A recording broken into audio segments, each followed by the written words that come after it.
Good morning, Jess Hooker. Good morning. Christy Lee on vacation. There's Pat Godwin. He's back. Hey, chick. Hello there. Hello there. Hello there. Hello there. There's Josh Arnold. Hi. The Guy Hates Steven Singer's sidekick chair. There's Ace Cosby. Hey. Willie Griswold is in Arizona for Super Bowl 57. And I'm not going to say we're alarmed, but he and Kostaki Economopoulos have been there for, I'm going to say, a couple days, and we haven't heard a word from them. So that means, I guess, they're having a great time. So that's the point. And so is Michael Irvin. Yes, there's something happening with Mr. Irvin. We'll get to that in sports, apparently. Number 88. Yeah, here we go again. He will not be on a screen near you this weekend. No, not on the NFL Network. I'll tell you that. I'm not sure what happened. Welcome back to the show, Pat. How are the pipes? Pretty good, I think. You think you're okay? You can just sing? Yeah, I'm good. You sure? As well as he ever could. Yeah, I mean, really. What are you going to do? Pat's a very fine singer. He can hit some of those notes. If you can't hear it, is it a note? Okay. No. I'm not saying anything. You're fine, Pat. Look at him over there. Ms. Jess Hooker sitting in for Christy Lee. Christy on vacation, taking a break, and we have. It's lovely here in Florida. That's my new. That's your new Christy voice? Christy Lee. What is that? What had Christy smoked for 40 years? We've had emails, people going, I thought Christy was on vacation. She's in there? Hi. See, here's the thing. Here's the thing. We always like to say, like, she's picking up a Chinese baby. She's getting her feet scraped. She had her uterus removed, stuff like that. And our goal is to get. No, she had a new one implanted, so she could have another baby. Oh, is that it? Yeah. Okay. So we want to say something, so it gets back to her, and she'll go, "What did they say?" And then she comes in here loaded for bear. That's my goal. That's what I'm working for. I don't know if it's going to happen. You know, she's down near Orlando. She's trying out to be Minnie Mouse. In the park. That's a very honored job, actually. I would think so. Very difficult, but she's got the height requirement, which is very important. Now, coming up, one of my favorite people in the news. You know which one it is? I know which one it is. You were so excited, you yelled at me across the parking lot this morning. I read this article yesterday, and it has some of the people I dislike the most that are in the news all the time, and then one of my favorite people. Exactly. A Canadian physician. Okay. Dr. Jen Gunter, gynecologist extraordinaire. Would you rather talk about this or capes? Okay. Oh, yeah, you got to. Yeah, that's a good point.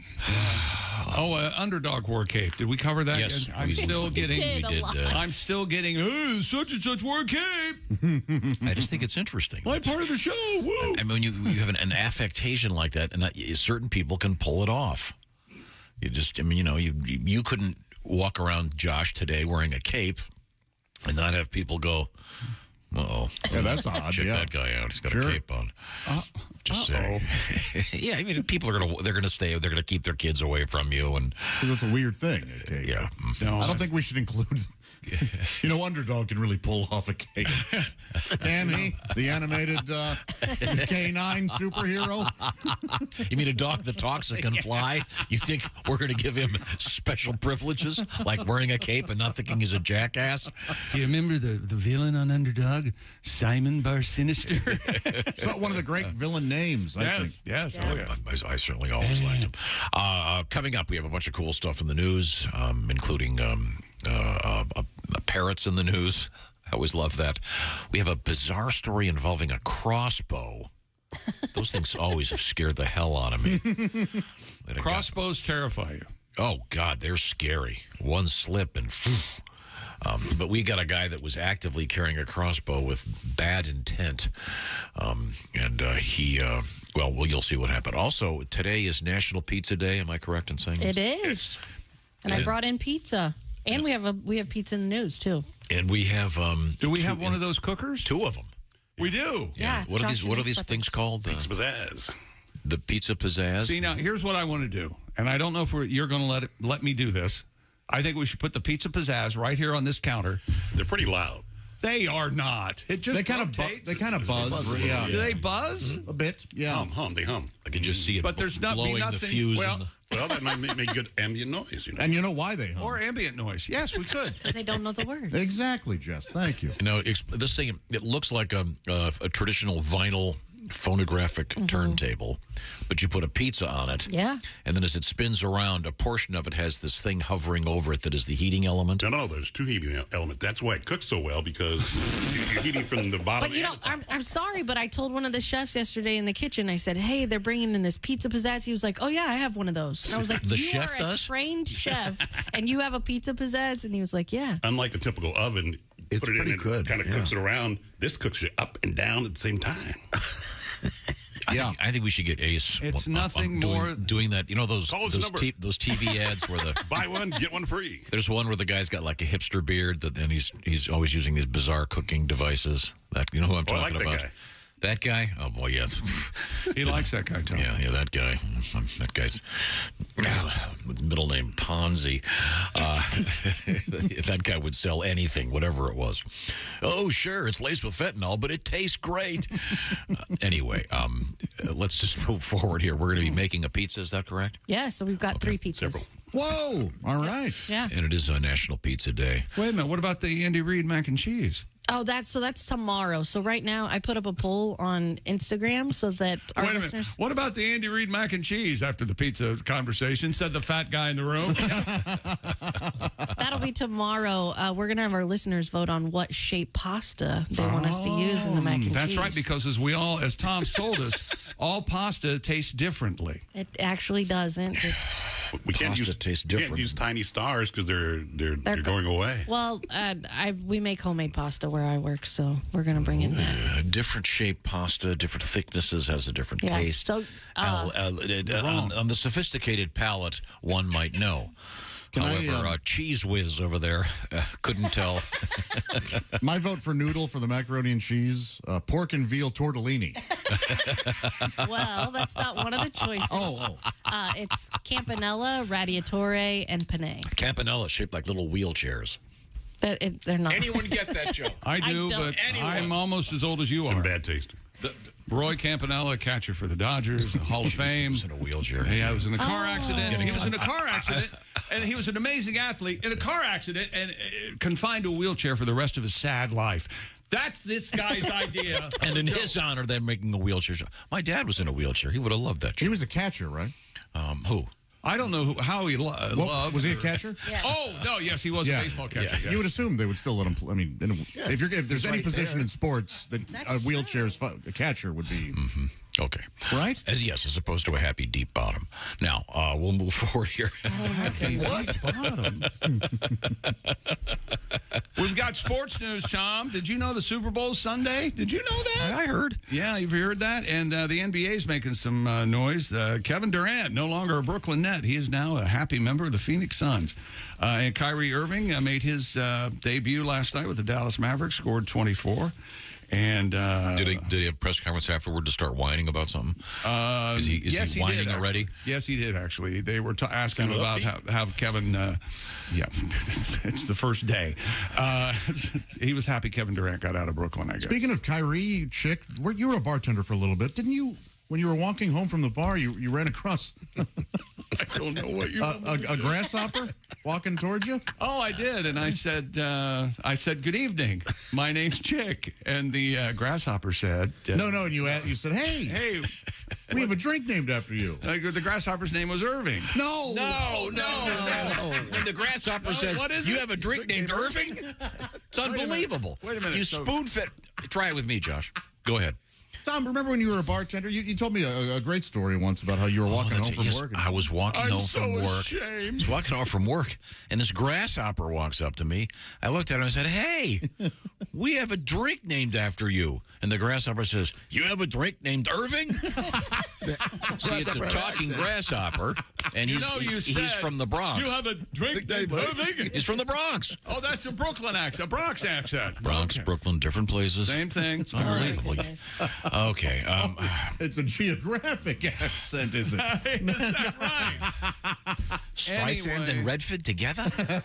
Anyway, I'll tell you that story coming up. It's one of my and favorites. I think the shoe in today, maybe tomorrow, I'm not sure. What? The shoe in of the week. Have you decided? I think I have. Yes. Coming up we're going to have Mr. Godwin play one of my favorites, which is a knockoff of a Tim Cavanaugh song. Tim will be our guest this morning. I'm certainly looking forward to that, along with comedian Al Jackson. And I'll remind you that some action out there this weekend. This is very exciting. It's going to be Jeff Oskey and Pat Godwin at Simplicity, the furniture shop in Evansville that has a beautiful comedy room there this Saturday night. Yeah, it's How fun. about that? Two It's a lot of shows? fun. Yeah, One show? just one big huge show, show? Two great comedians? Okay, All good. sofa seating at the Simplicity Furniture for the comedy show. Okay. There is some love seating available. That's fun. Maybe Pat will sign your sheets. Right now, I want to talk food and continue my our own discussion. essence. Tom said you'd sign this. I know. Sheets, sir.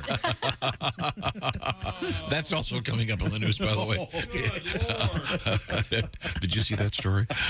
No, I haven't. The Bride. Oh, it's beautiful. Oh, okay. Okay. If you love spending time in checkout lines, don't pay attention to this. But maybe you're thinking, I don't like going around the grocery store for an hour and a half just trying to find the ingredients to make some great food. That's where HelloFresh comes in. They have 40 recipes every week, curated by expert chefs. They do the shopping. They do the measuring. You get the box, of course, the freshest of fresh ingredients from farm to your house. And what do? You put them together and make things like the 15-minute Southwest pork and beans burritos or the falafel power bowls, once again, ready in 15 minutes. They've done the tough part. And by the way, you can order whatever you want, whatever fits your food. Let's call it your food lifestyle. If you're vegan, they got it. Good old-fashioned comfort food, they got plenty of that. Maybe you're doing low-cal or low-carb. They've got that also. Satisfying, flavorful, restaurant-quality food. And like they used to say in the old days, and I helped. That's right. You put it together. It's fun. Great for date night, Josh. Great for the kids. HelloFresh, committed to quality from, like I said, from the farm to your doorstep. Now, sign up today for a staggering 65% off plus free shipping. That's how much they want you to give it a shot. HelloFresh. The code is BTShow65 to take advantage of this great offer. That's HelloFresh.com/BTShow65. Like Bob Tom Show. BTShow65 at HelloFresh.com/BTShow65. Coming up, we've got Mr. Godwin. And a very special treat that involves... There was a song you told me yesterday, but he missed and he couldn't do, and I'm forgetting it now. Well, we can maybe be able to get to that, too. Perfect. Okay. That would involve Aaron Rodgers. Yes, that's right. That's right. But this one involves William Shatner. When we come back, this is the Bob and Tom Show. Hey, don't say we didn't warn you. I'm warning you, don't do that. There's laughter ahead. I should be having a better time if this is a party. This is Bob and Tom 24/7. Good morning. I'm Mark Allison. Thanks so much for joining us this morning on Bob and Tom 24/7. It is Thursday, February 9th, our Super Bowl edition show as we get ready for the big game on Sunday. Willie Griswold, Kostaki Economopoulos, and special guest Frank Caliendo going to be joining us live from Glendale, Arizona at some point later this morning. We'll catch up with them to talk about what they've been up to, getting ready for the big game on Sunday.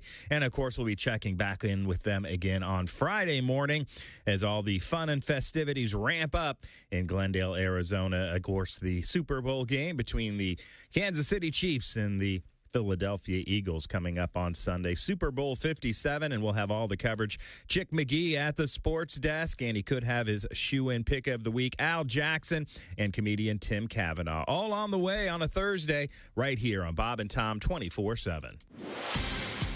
I'm Mark Allison with a look at things you may have missed. A tiny California mouse now has a big title after winning a Guinness World Record title for longevity. A Pacific pocket mouse named Pat, after Star Trek actor Patrick Stewart, received the Guinness title Wednesday for being the oldest living mouse in human care at the ripe age of 9 years, 209 days. The mouse born at the San Diego Zoo Safari Park in 2013 under a conservation breeding program. The Pacific pocket mouse, which weighs as much as 3 pennies, is the smallest mouse species in North America. It once ranged widely from Los Angeles south, but now endangered. In fact, once thought extinct for 2 decades before small populations were rediscovered in 1994. Congratulations to Pat the mouse. And another animal in the news, an owl who escaped from the Central Park Zoo after someone damaged his cage, has become New York City's latest avian celebrity. The owl's been attracting gawkers as he surveys the park from one tall tree or another. but he's been stoking fears that he can't hunt and will starve. Zoo officials say the Eurasian eagle owl named Flacco escaped February 2nd. Since then, he's been spotted at various locations in the southeast section of the park. Zoo officials say last week they were seeking to recapture Flacco, but they have not issued any updates on those efforts since then. Flacco the owl out wild. And that's a look at things you may have missed. More of the Bob and Tom Show coming up. Things you hear on the Bob and Tom Show. Comedian John Campanera. Vin Scully is funny because he's one of these announcers that loves to read lips. Wait a minute, here comes Tracy out of the dugout. He's in the umpire's face. It appears he wants to take the ump to Fuddruckers after the game. You know what makes me laugh is Skip Carey, Harry's son. He does the Atlanta Brave games. Sure. I listen to this guy when I can't sleep. Chipper Jones takes one on the outside, 3-1 on Chipper Jones. Don't forget all week long, we got the best of the Duke right here on TBS. John Wayne right here on TBS. There's a long fly ball. Looks like that's out of here. I love that. And you know, Harry's going, I can't believe that's my son. You know, Harry would get excited over the dumbest stuff. Hey! Check out the kid in the sombrero.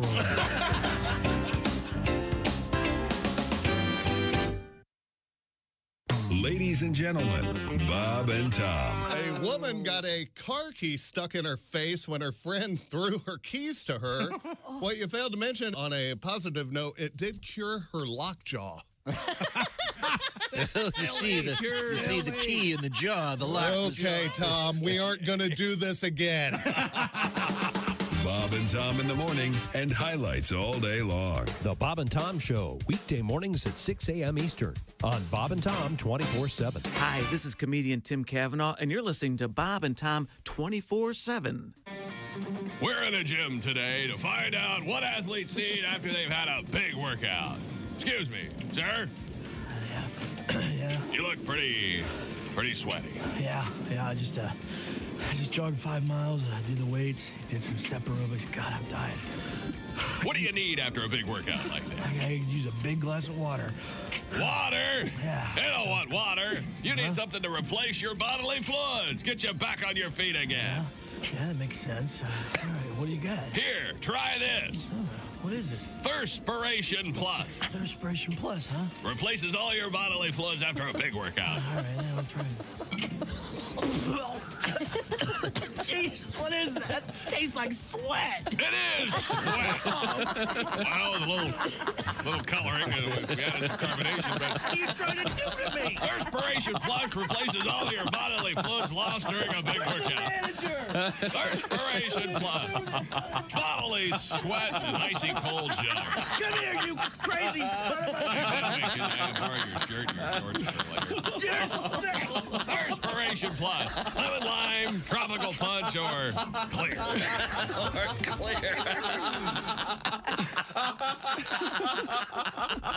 Can I borrow your shorts for later? Bob and Tom 24/7.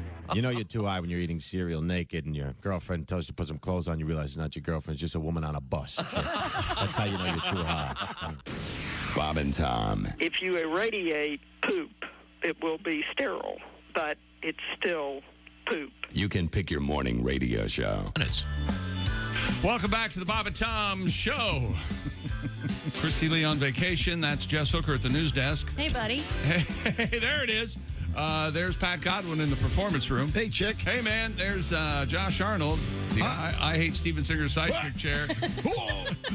There's Ace Cosby. Hey. Willie Griswold out in Arizona covering the Super Bowl with Kostaki, whatchamacallit. I'm Chick McGee, and here's Tom Griswold. Remember when you were a kid, there was the announcer Chris Economaki? Great sports announcer for the world of racing. Yeah. It's Chris Economaki. Love that name. We have Kostaki Economopoulos. Okay, and, that's the Greek name. We'll be talking. I mean, it was just back in those days. In those days, you stuttering prick. In those days, everybody had fake names. I mean, you think Chris Economaki was fake? No, I'm saying that was one of the few guys that everybody else used fake names. Are you trying to besmirch Chuck Michaels? Is that what you're doing? How many different fake names have you had in your career? Just Michaels and McGee. That's it. Okay, just two. Okay, very good. McGee's not real? Huh? No, my real name's Lipschitz. You know this. Yeah, you got to change that. Larry Lipschitz. Yeah, Lipschitz in the morning wouldn't really be that appealing. Do you have? But now, people. Well, you're upside down. People are much more comfortable with very unusual names. Sure. Yeah, I kept my name. Yeah, there you go. Hooker. Yeah. Is it that? But I think people think you did that as some kind of a joke. They do. A lot of people don't believe that. Hey, you got that strumpet girl in there again? No, it's Hooker. I'm sorry, prostitute either way. Strumpet. No. But Chris Economaki. We hope to talk with Kostaki and Willie today. There's no way. At some point. There's We'll no see. way. Let them enjoy themselves. Yeah. They're still drunk. You know, I have a rule about if I'm not on the show or if I'm doing something special for the show on site or something, which almost never happens, thank God. So I don't call in anymore. You broke me of that. I used to call in. Why? Well, because I would, I'd get in the car with a mobile phone and we'd talk and back and forth, we'd broadcast. And almost 99.9% of the time, no matter what we were talking about, Tom had a problem with the quality of what he was hearing in his headphones. Not the content, the actual audio quality. Every single time this would happen. And it would really beat your spirit down. And after, 10 years, I stopped. It's not your fault. But fortunately, your current whining is being heard crystal clear. And actually, never mind. Oh, was that shirt you're wearing? Is that a sweater? Yeah, it's a sweater. Was that, what is that, purple or blue or? Violet? I think it's lavender. Lavender. Okay, sorry, I couldn't. Yeah. Couldn't think of violet. You guys like it? Yeah. Looks very pretty, nice. very pretty. It's kind of the color of what we hear about from Steven Singer coming up a little bit later on. Oh, yeah. That beautiful gold-dipped rose. We'll get to that. And once again, Josh at the IHateStevenSinger.com sidekick chair. Okay, first of all, big news in sports. Kevin Durant has been traded from the Brooklyn Nets to the Phoenix Suns, causing them to go from 15-1 to winning the NBA championship to 5-1 to win the NBA championship. Ace, did you know Kevin Durant's favorite cartoon is the Pink Panther? Really? Durant. Thank you very much. What do you think of that? Was that funny? Was that Ace Cosby joke of the day worthy? No. He said it was cute. Him and his brother have a rock band, Durant. They're going on tour. Hungry like the wolf. Sorry. And the Lakers traded Russell Westbrook to Utah. Utah took Russell Westbrook and reacquired guard D'Angelo Russell from Minnesota. He goes to Los Angeles. And our boy Mike Conley Jr., he is now a member of the Minnesota Timberwolves. So that's, I think, a good move for Mike Conley. Yeah, definitely. Now, Mike promised to Conley's get a good guy. I'm sorry. Yeah, he's been in the studio with us. Very nice guy. We promised to get a song out of Mr. Godwin. And we had a chance to talk with Michael Irvin about the woman he was probably. Oh, wait a minute, that's coming up later. We have Michael Irvin in the news, but right now we're talking to William Shatner, and Pat has a tribute to Mr. Shatner. I'm trying to talk, and I'm handed 10 things in the middle of my speech. It threw me off. We have Mr. Shatner doing his thing in concert this evening in Fort Wayne, Indiana. He'll be going throughout the country talking about the Wrath of Khan live and in person. We talked to him, but Pat has a tribute to Mr. Shatner. My poor girlfriend has irritable bowel syndrome.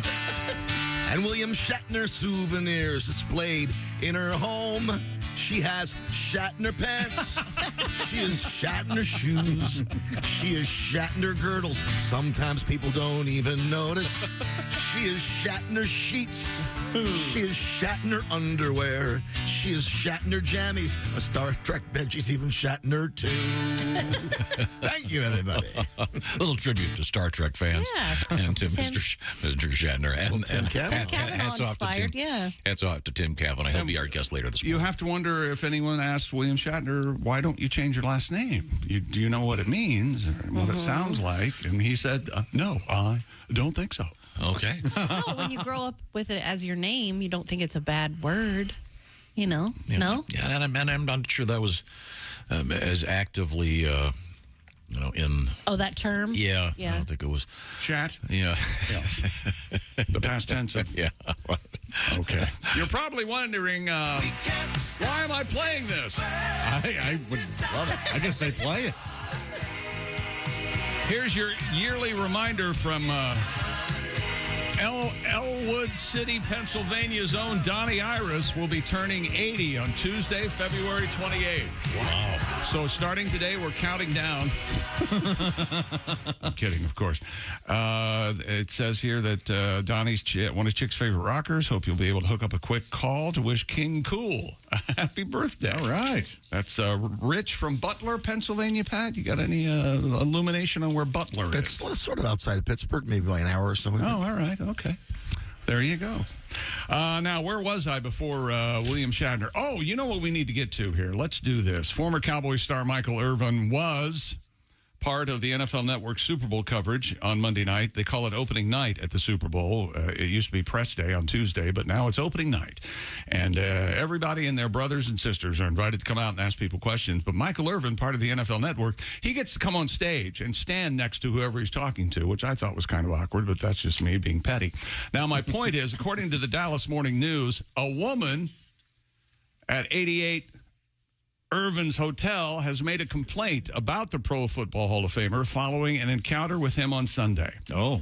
Here we go. I'm not going to comment for the rest of this story. I'm going to read it as it's written. It's not exactly clear what happened during the encounter, but NFL media did confirm that Irvin has been pulled from their coverage of the Super Bowl this week. Quote, Michael Irvin will not be part of the NFL Network Super Bowl 57 week coverage. Although NFL Network didn't offer any specific details about the incident, Irvin has been busy telling his side of the story. The three-time Super Bowl winner told the Dallas Morning News he's not sure why he's being punished.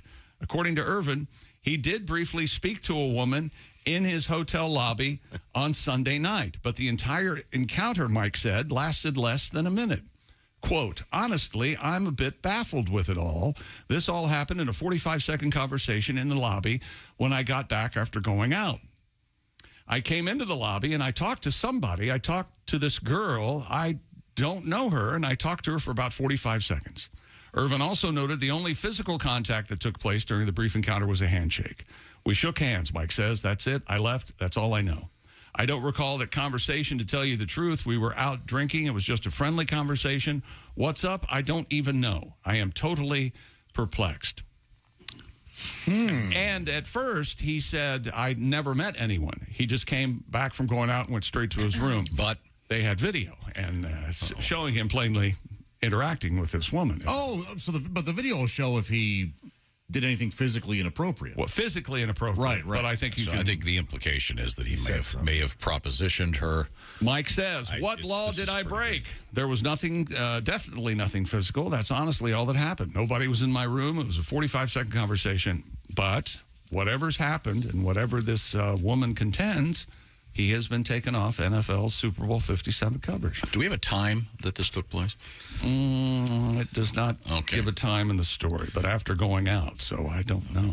The later it is, the more I thought Mike was in trouble before, and he was off broadcast, and then he came back. He was all straightened out and ready to go the straight and narrow. Well, who knows? He's in trouble again. So unless they have audio recording.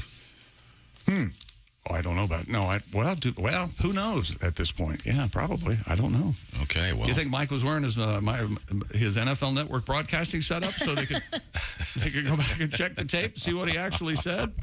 Boy, that'd be more than a bummer, wouldn't it? My goodness. Okay. And this year's Super Bowl features a very rare matchup of the NFL's top two teams record-wise. The Eagles and Kansas City Chiefs, the league's only 14-game winners, marking just the sixth time since the 1970 merger that the squads with sole possession of the two best records in the regular season meet for the championship. The last time it happened, Tom? Got me. That's right, 2013. Seattle beat Denver 43-8 in a matchup of 13 win teams. And the Philadelphia Museum of Art, or PMOA. No, what do they call MoMA? Museum of Modern Art in New York, MoMA. Yeah. Well, you think Philadelphia would have some cool acronym for the Philadelphia Museum of Art, but they don't, evidently. They've entered into a Super Bowl wager with their counterpart in Kansas City, the Nelson Atkins Museum of Art. Of course, that's Chet Atkins, and I don't have anything for Nelson. Well, the Nelson part, it's all not hasn't been completed. Ozzie Nelson. There you go. They're still building it. It's known as the Half Nelson. Construction will continue. Anyway, the Chiefs and the Eagles, their museum, the losing city will send one of its masterworks on loan to the Museum of the Winning City. Thanks. A Monet and a Rembrandt to be named later. Neither director identified the piece of art that they will put on the table, but both are absolutely certain. Well, that's no good. Right? They should actually. You don't after the fact go, well, yeah, we're going to give you this drawing that my daughter made on a napkin. Hey, what about the Picasso? What about that? I don't want the Picasso. I'm sending you a Kandinsky. That's essentially 2 paintings.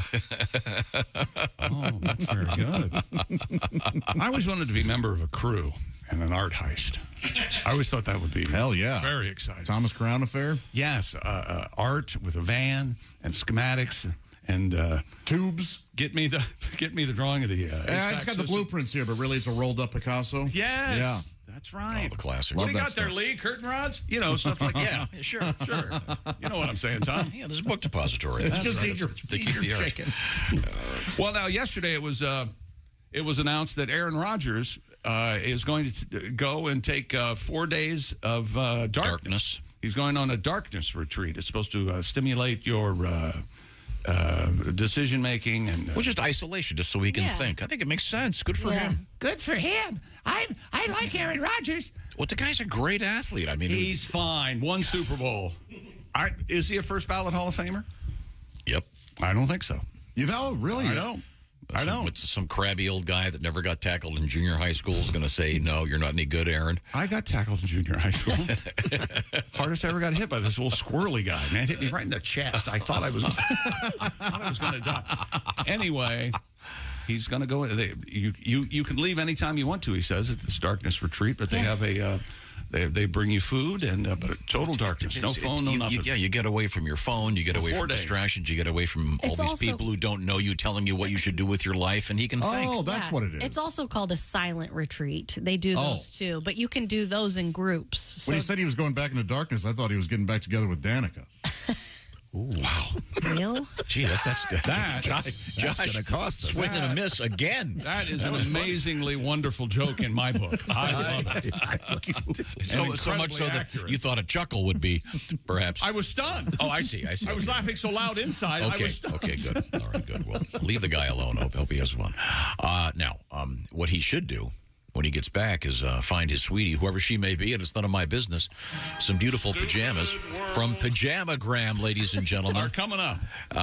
We have a world record coming up, apparently. I guess my speaking apparently ignored. Okay. Jess, I'll talk to you. Yeah. Christy was sitting in that same chair, and she was saying off the air a couple weeks ago how much she loved those naturally nude pajamas. She got them for Christmas. Well, you can get them, of course, for Valentine's Day, so pay attention here, folks. They're silky. They're called naturally nude pajamas. They're exclusively available at PajamaGram.com.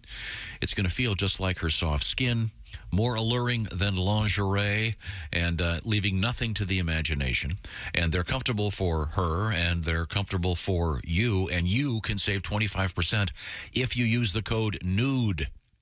N-U-D-E, nude, like in naked. 25% savings for this great Valentine's Day gift. By the way, the PajamaGram people will wrap the gift for free, and we're going to knock off 25%. That's what they say.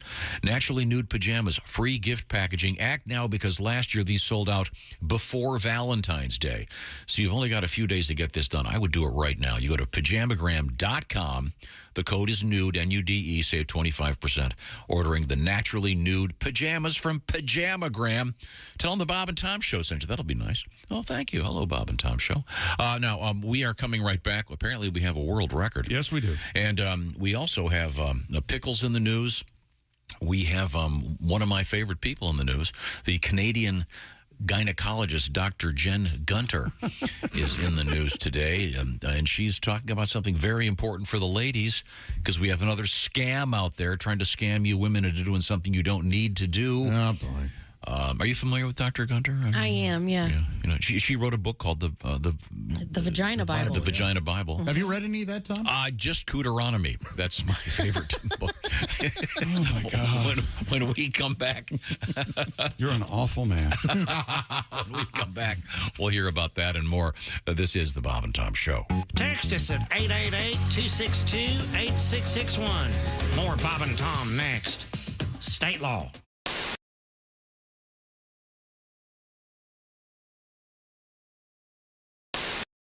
Any changes you'd like to make in the world right I now? got to tell you, okay, first of all, as you guys know, I drive a Cadillac. And if you don't know, Cadillac is kind of considered the Mercedes of cars. And So I've heard. Yeah. It's a real big car, and it goes real fast, and I can't always follow all the rules of the road. Okay. So I'm barreling down the street, and I guess the light was red. Who can tell at that speed? Yeah. And I got the photo ticket. Oh, yeah. If you've never gotten it, what it is you're going through the intersection, then there's a flashlight, and you think, I hit 88. I'm going back in time, right? You know, finally a chance to go try to break up my parents before they can get together at the child abandonment under the sea dance. That seems negative. Oh, boy. But it's not that at all. Mike, they're not. The police aren't even going to work anymore. They're just setting up a camera and calling it good. They're paparazzi.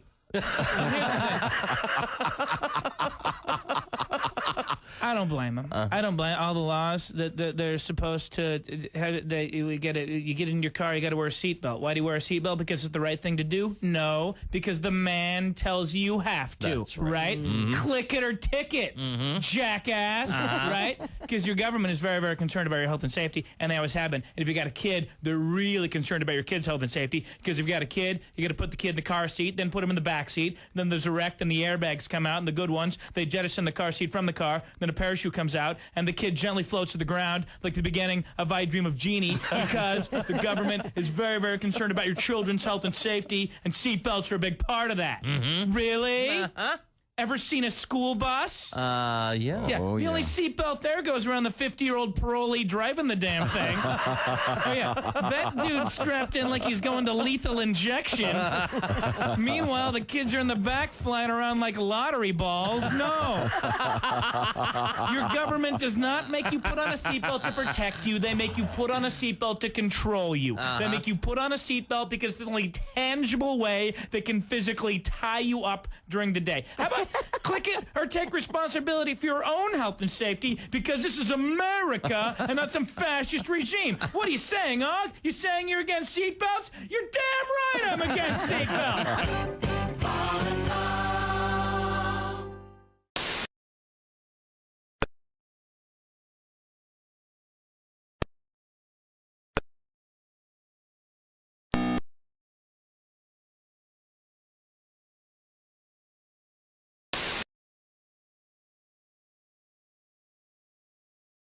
Days of a catastrophic earthquake and series of aftershocks that hit Turkey and Syria, killing more than 16,000. Emergency crews working through the night in the city of Antakya were able to pull a young girl from the ruins of a building and also rescued her father alive 2 hours later. President Erdogan is scheduled to travel Thursday to the quake provinces amid ongoing criticism that the government's response has been too slow. The Pentagon says the Chinese balloon shot down off the South Carolina coast was part of a large surveillance program China's been conducting for several years.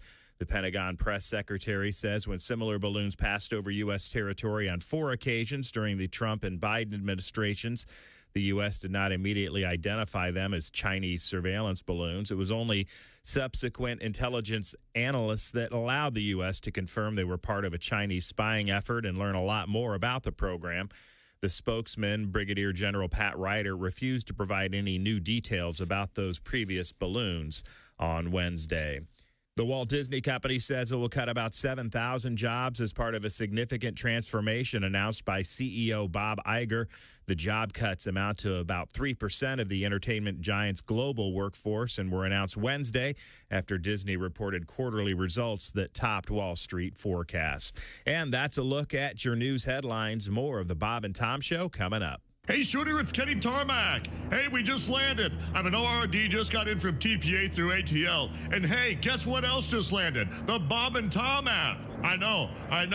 Now, thanks to the Bob and Tom app, even if I have to go all the way from Foxtrot 20 down to Alpha 4, I can still listen live, see their videos, find an affiliate station, use the alarm, and even send a message. This is Kenny Tarmac signing off and reminding you, everything I touch turns to sold. Hey, this is Frank Caliendo, and you're listening to Bob and Tom 24/7. They both make a living in their bare feet. Catching one is like a treat. And they both hang out right there by the shell. They both walk slow at a simple pace. Both afraid to show their face, but only one has a built-in place to hide. Turtles and whores, turtles and whores. I love them turtles and whores. They both advertise a little tail, move so much you never get mail. They both go by the same nickname, Snapper. Daddy never told about the birds and bees, but always talked about both these and made it clear only one was fit to eat. Turtles and whores. Yeah. Turtles and whores. I love them turtles and whores. Turtles and whores. Now, if you catch one, here's some advice. One is dirty and the other ain't nice. So be polite and always walk up from behind. Make small talk, never let them see fear. Don't work alone, just bait or beer. And when you're done, just drop them by the river. Turtles and whores. Everybody. Turtles and whores. I've caught both while fishing. I'm always on a mission. And they both hate the kitchen. Turtles and whores. This is Bob and Tom 24/7.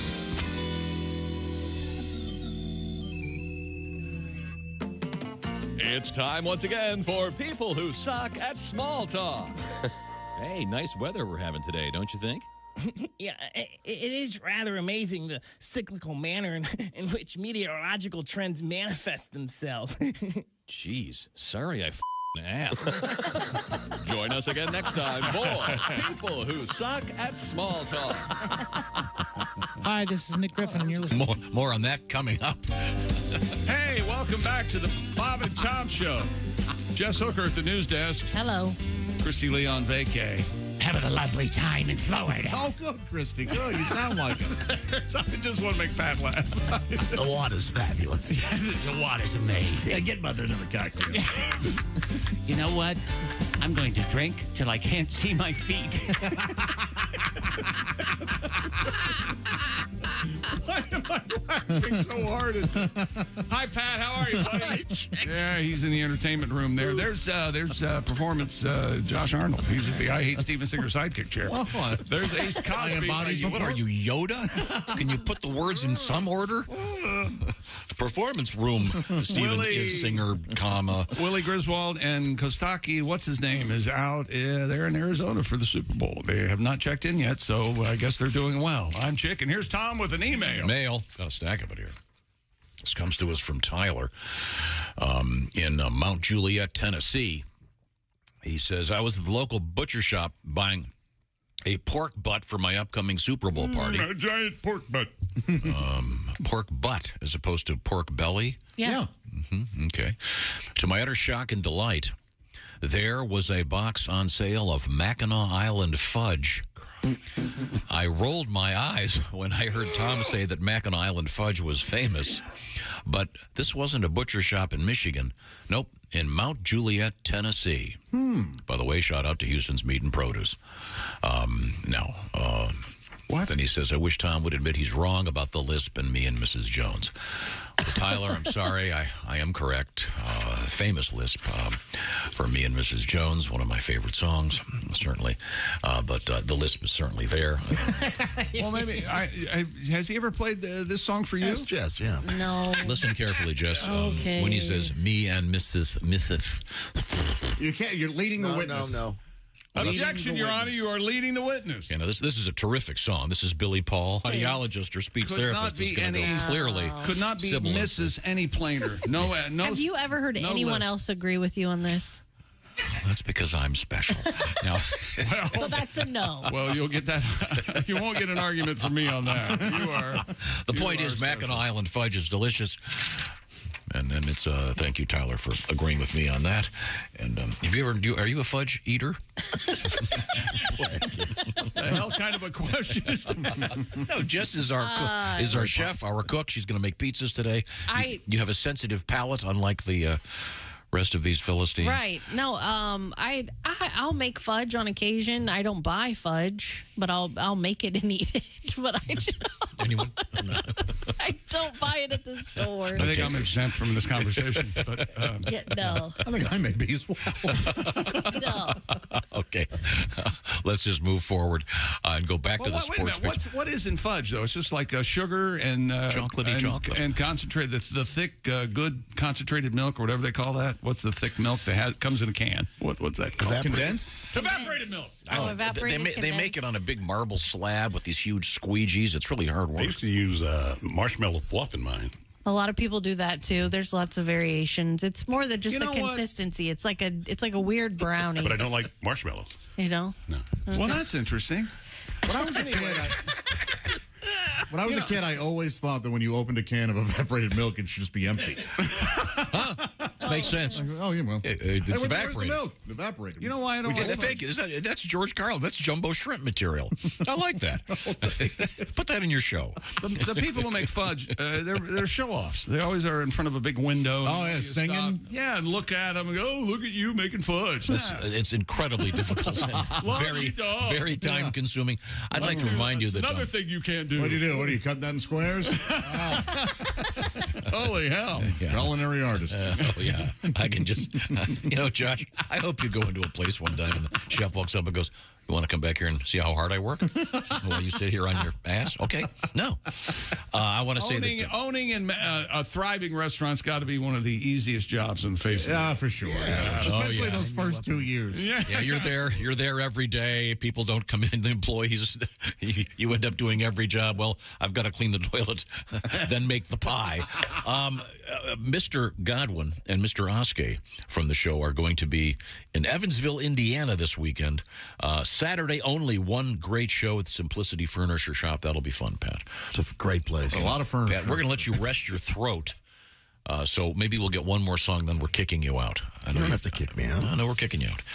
I don't think there's any arguing with him on this. I may have you do a coffee run on the way. Okay, back to the sports page. Did everyone hear that? So you're not kicking him out. You're just sending him on an errand. No, I already did a coffee run this morning, and I got Pat some coffee. It's So I'm walking in to the building this morning, minding my own business. As you do. And here comes Mr. Lunatic right at me, and I'm going, oh, my God, this is what he does now. With his coffee carrier? He got the coffee cup carrier, and it's a whole new thing, and this is every morning of my life from the rest, forever, for the next couple of weeks. I got up super early, and I got all my work done. And he goes, hey, you want a cup of coffee? Just chippy as AF, hi.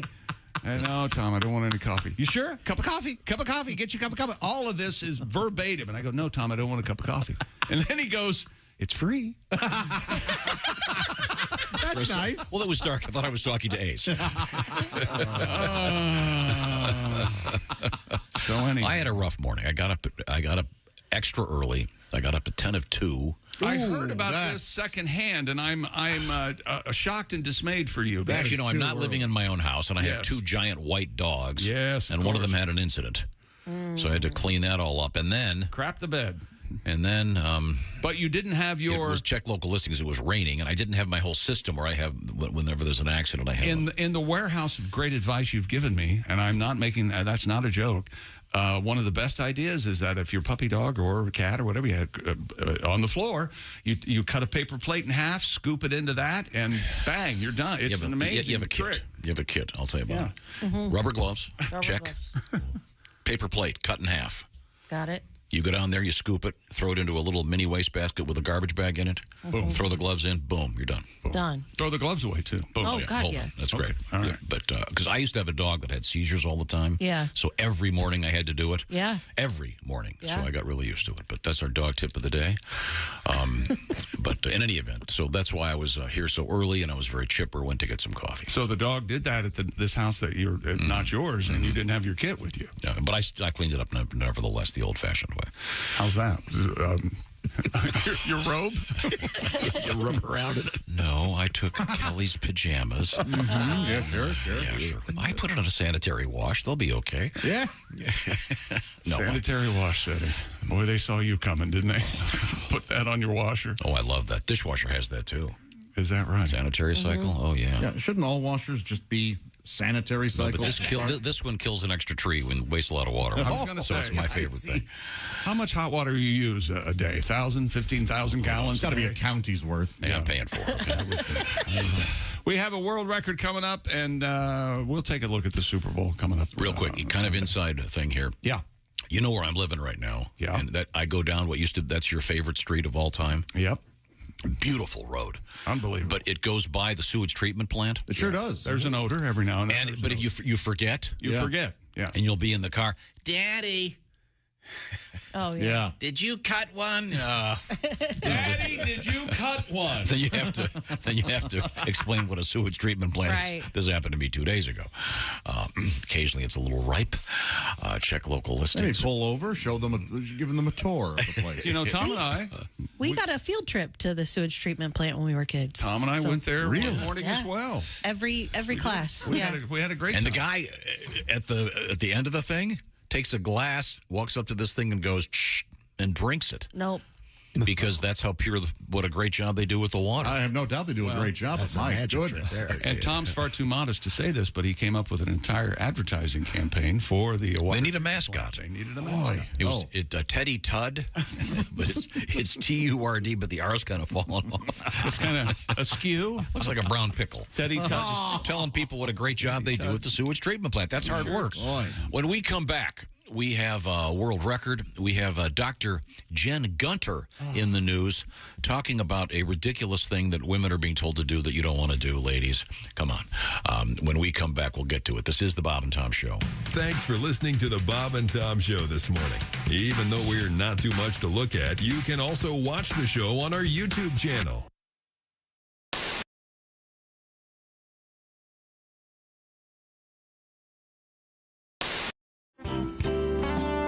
Summer always makes me think of my mom. Mm-hmm. My mom was making breakfast. You know, she could make waffles using nothing but a pancake and a hiking boot. Nothing like the Vibram waffle. Really? I agree. Boom! You want waffles? There you go. Boom! There we go.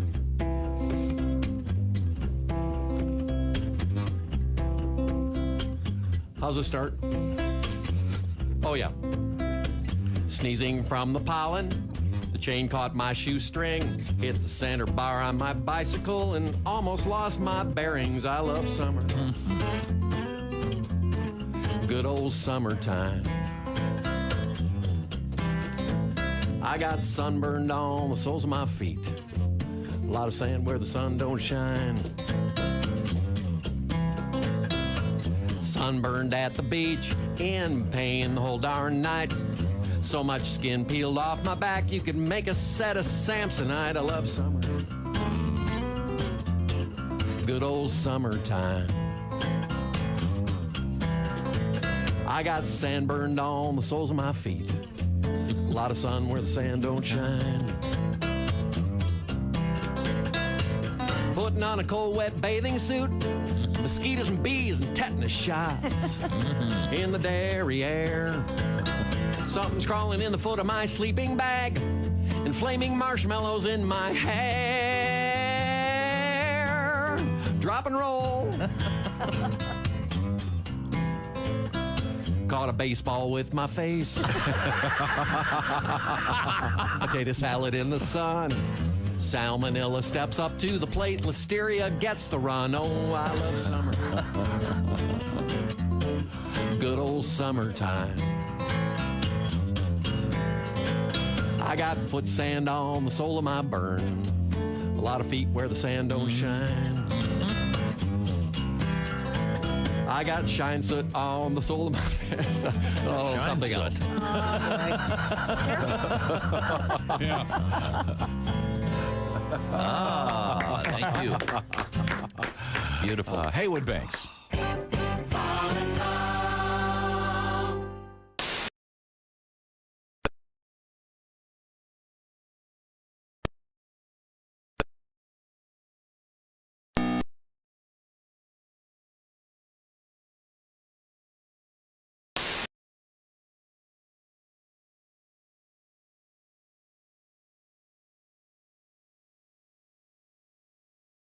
Firing guard D'Angelo Russell from Minnesota in a 3-team, 8-player deal.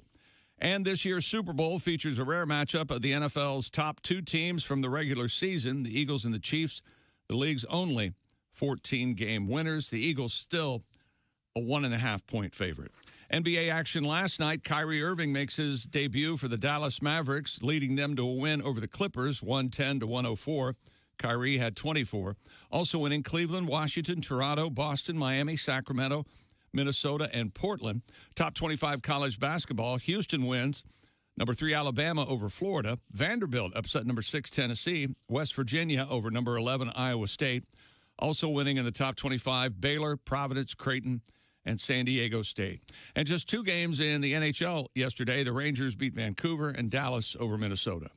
I'm Chick McGee, and that's your Bob and Tom Sports Update. Good morning, sunshine. Bob and Tom 24/7, 24/7, 24/7. Good morning, Chief. If sports is your thing, then you need to order Magic Johnson Sportscasting my way. You'll learn to butcher grammar like it's a dead cow. Sometimes Charles do things and he does them for himself. See, what the fans should understand here is that Phoenix don't like to really set up half court.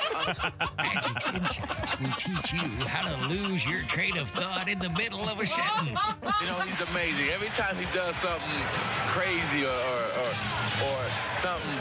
Nobody can abruptly switch to a completely different thought like the Magic Man. He's one of the best. If he get his feet set, hey, look out. And then also he's having a good game. He had a good first game. Contradictory thoughts in the same sentence? Like magic. Kevin stumbled because his leg gave out on him in a sense. And so it's not 100% that leg, but he's doing, you know, he's playing really well. He's not like he's favoring it at all. Magic. Angler. Dan Marley is continually to help offer Byron Scott. To get Magic Johnson Sportscasting my way, call 1-800. Oh, get it out of here.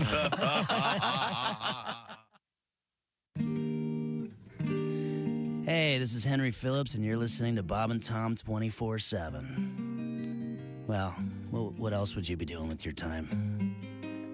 Jimmy Schubert is our guest. Any other interesting news headlines, Christy? The FBI has identified the source of the virus-like blaster infection on the internet.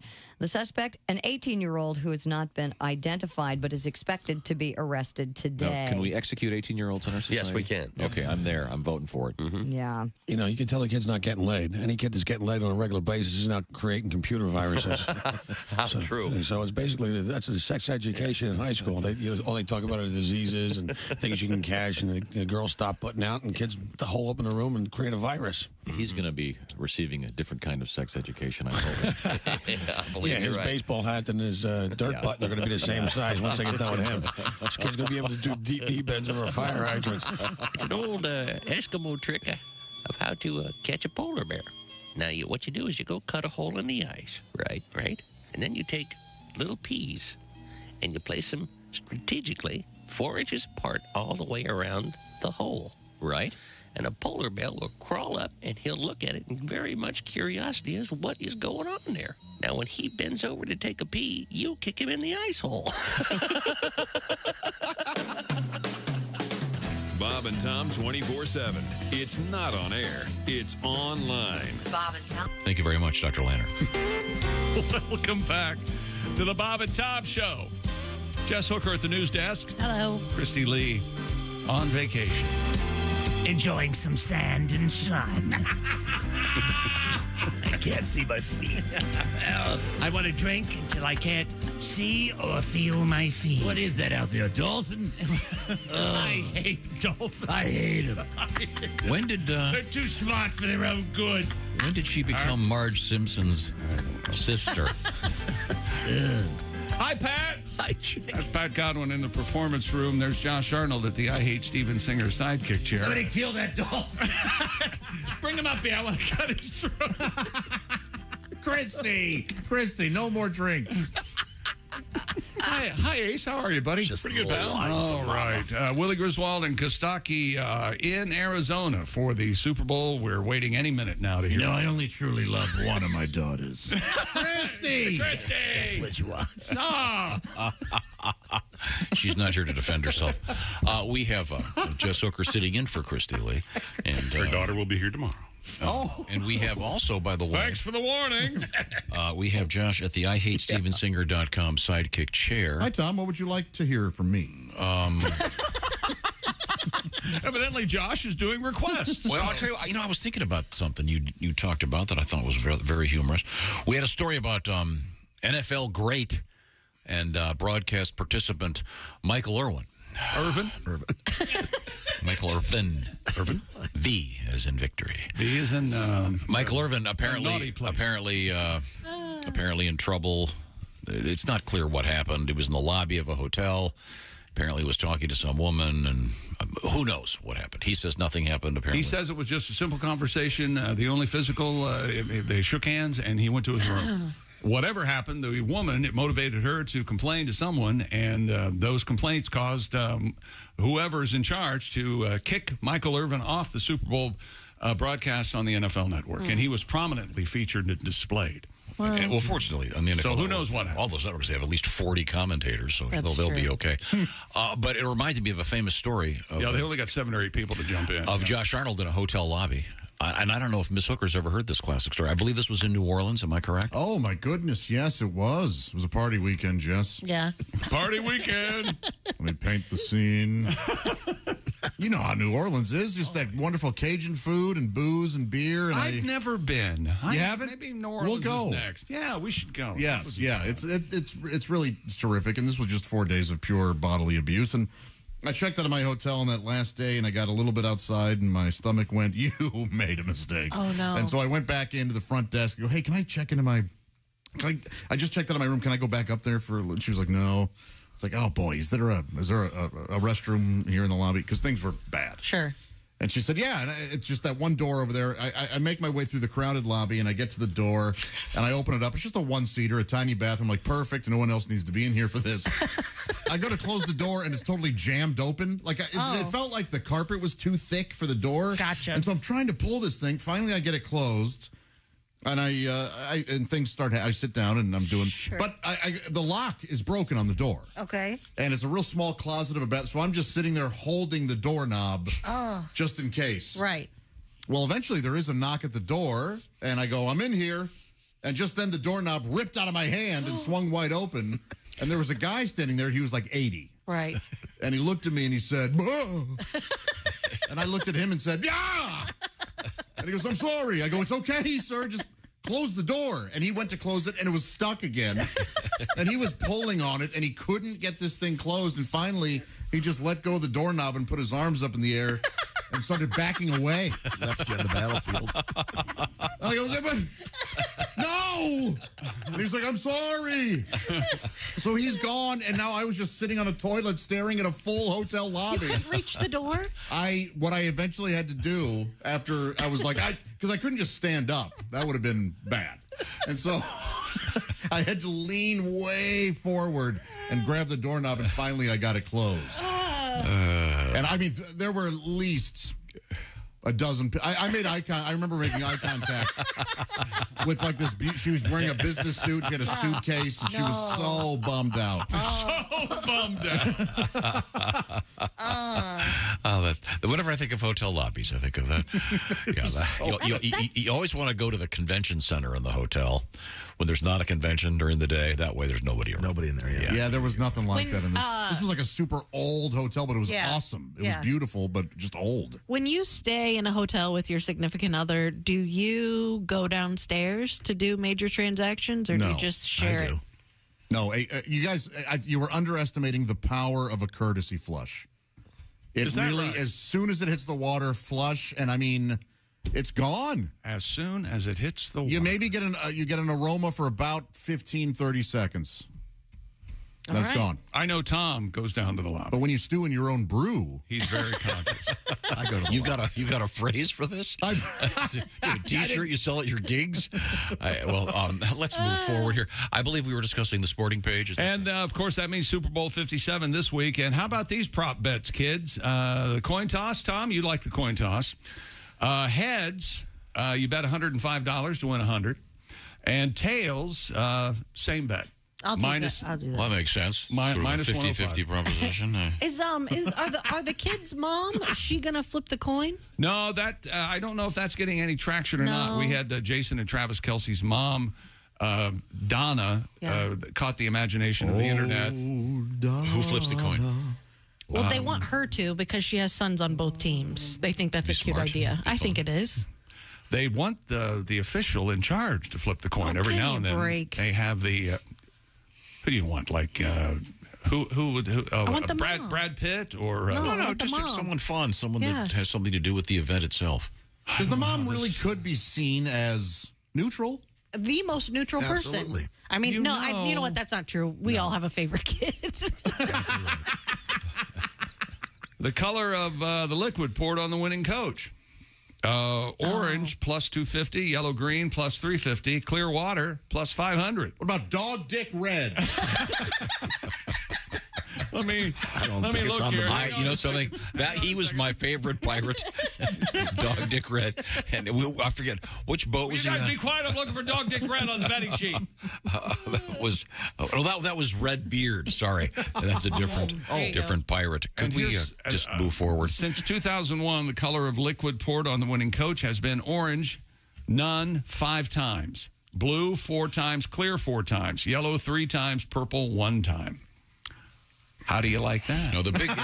What are you going to do about the interesting story yesterday was an estimated $16 billion will be bet on the Super Bowl, which is significantly higher than last year. But that covers all betting. Yeah. However, of which about $1 billion was legal gambling, and the the other 15 just among friends and with bookies. It's amazing. Yeah, it is. That's why it's such a big deal. I like the squares thing. Should we do that? You want me to set up a squares board for here? Well, but what are only like? Are we allowed to say that for M&Ms or what do we say? We can play for M&Ms. Sure. Jelly beans. Yeah, what do we have to pretend that we're doing instead of actually gambling with real money? Which chip company commercial will air first? Doritos. Doritos is the favorite at minus 130, and then Pringles comes in at plus 100. And where's the start point? I don't know the answer to that. Because the pregame started yesterday. Right. When you talk about stuff like this, does it start? Commercials, I think, should be post-kickoff. Yeah. And which snack company commercial airs first? M&M's, minus 150.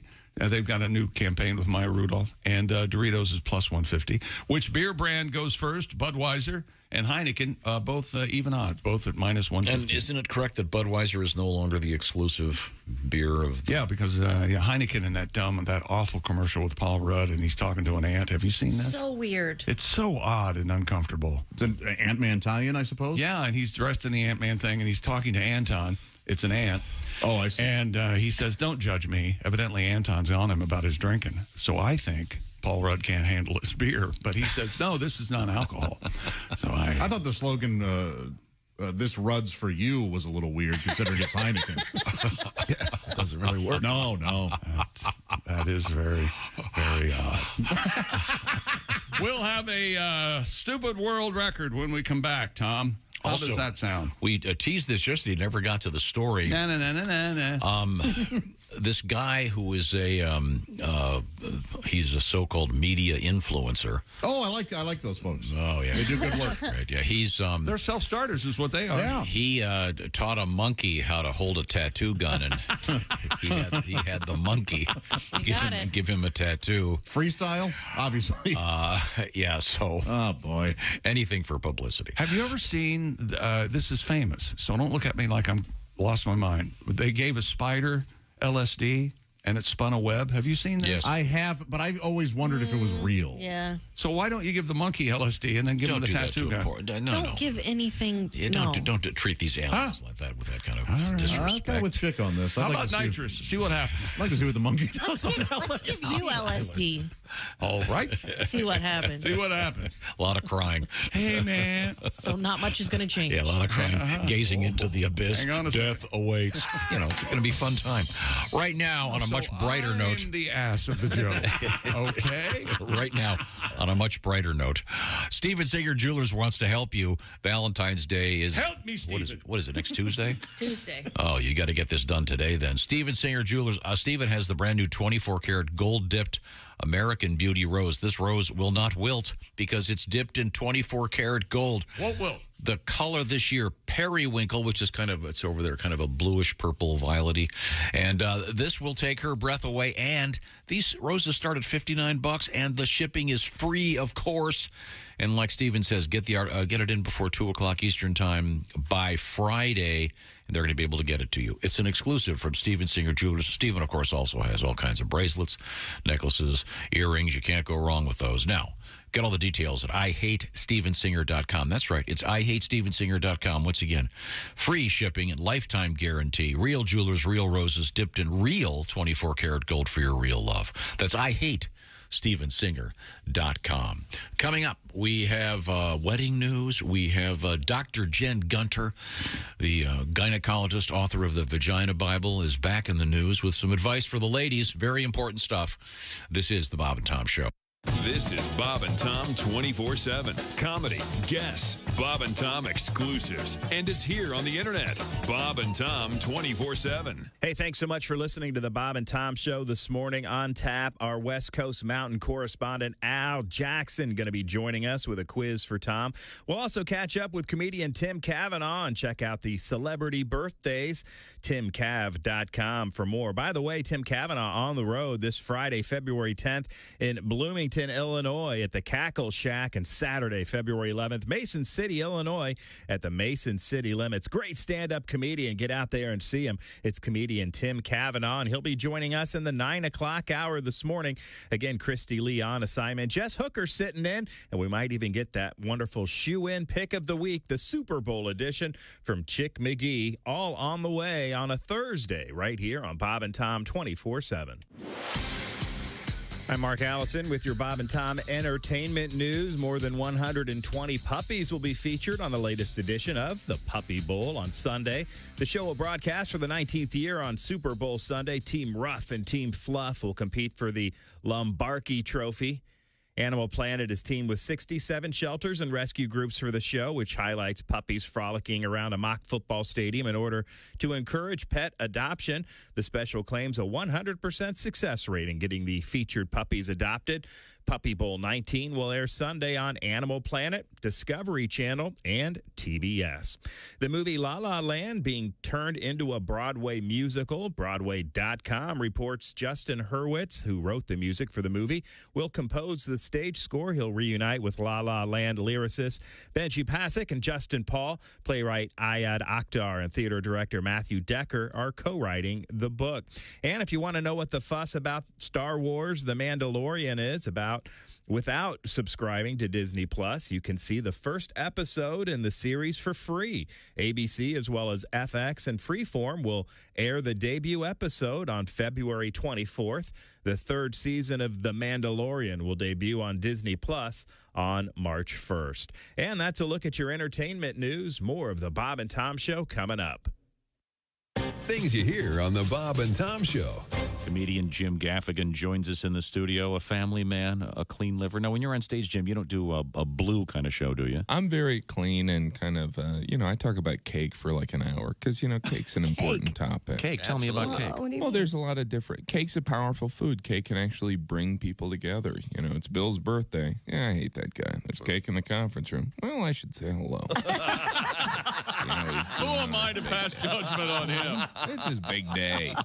There's so many types of cake. There's rum cake, which makes sense because we've all been eating cake and thought, this needs booze. Shot of liquor. I don't have time to eat and drink. There's fruit cake. That's a bit of a disappointment. Oh, yeah. You'd think that would be better. Fruit, good. Right. Cake, great. Right. Fruit cake, nasty crap. Yeah, it's amazing. Yeah. Have you tried fruit cake? I don't even think that's fruit in there. You're like, when is that, a Skittle?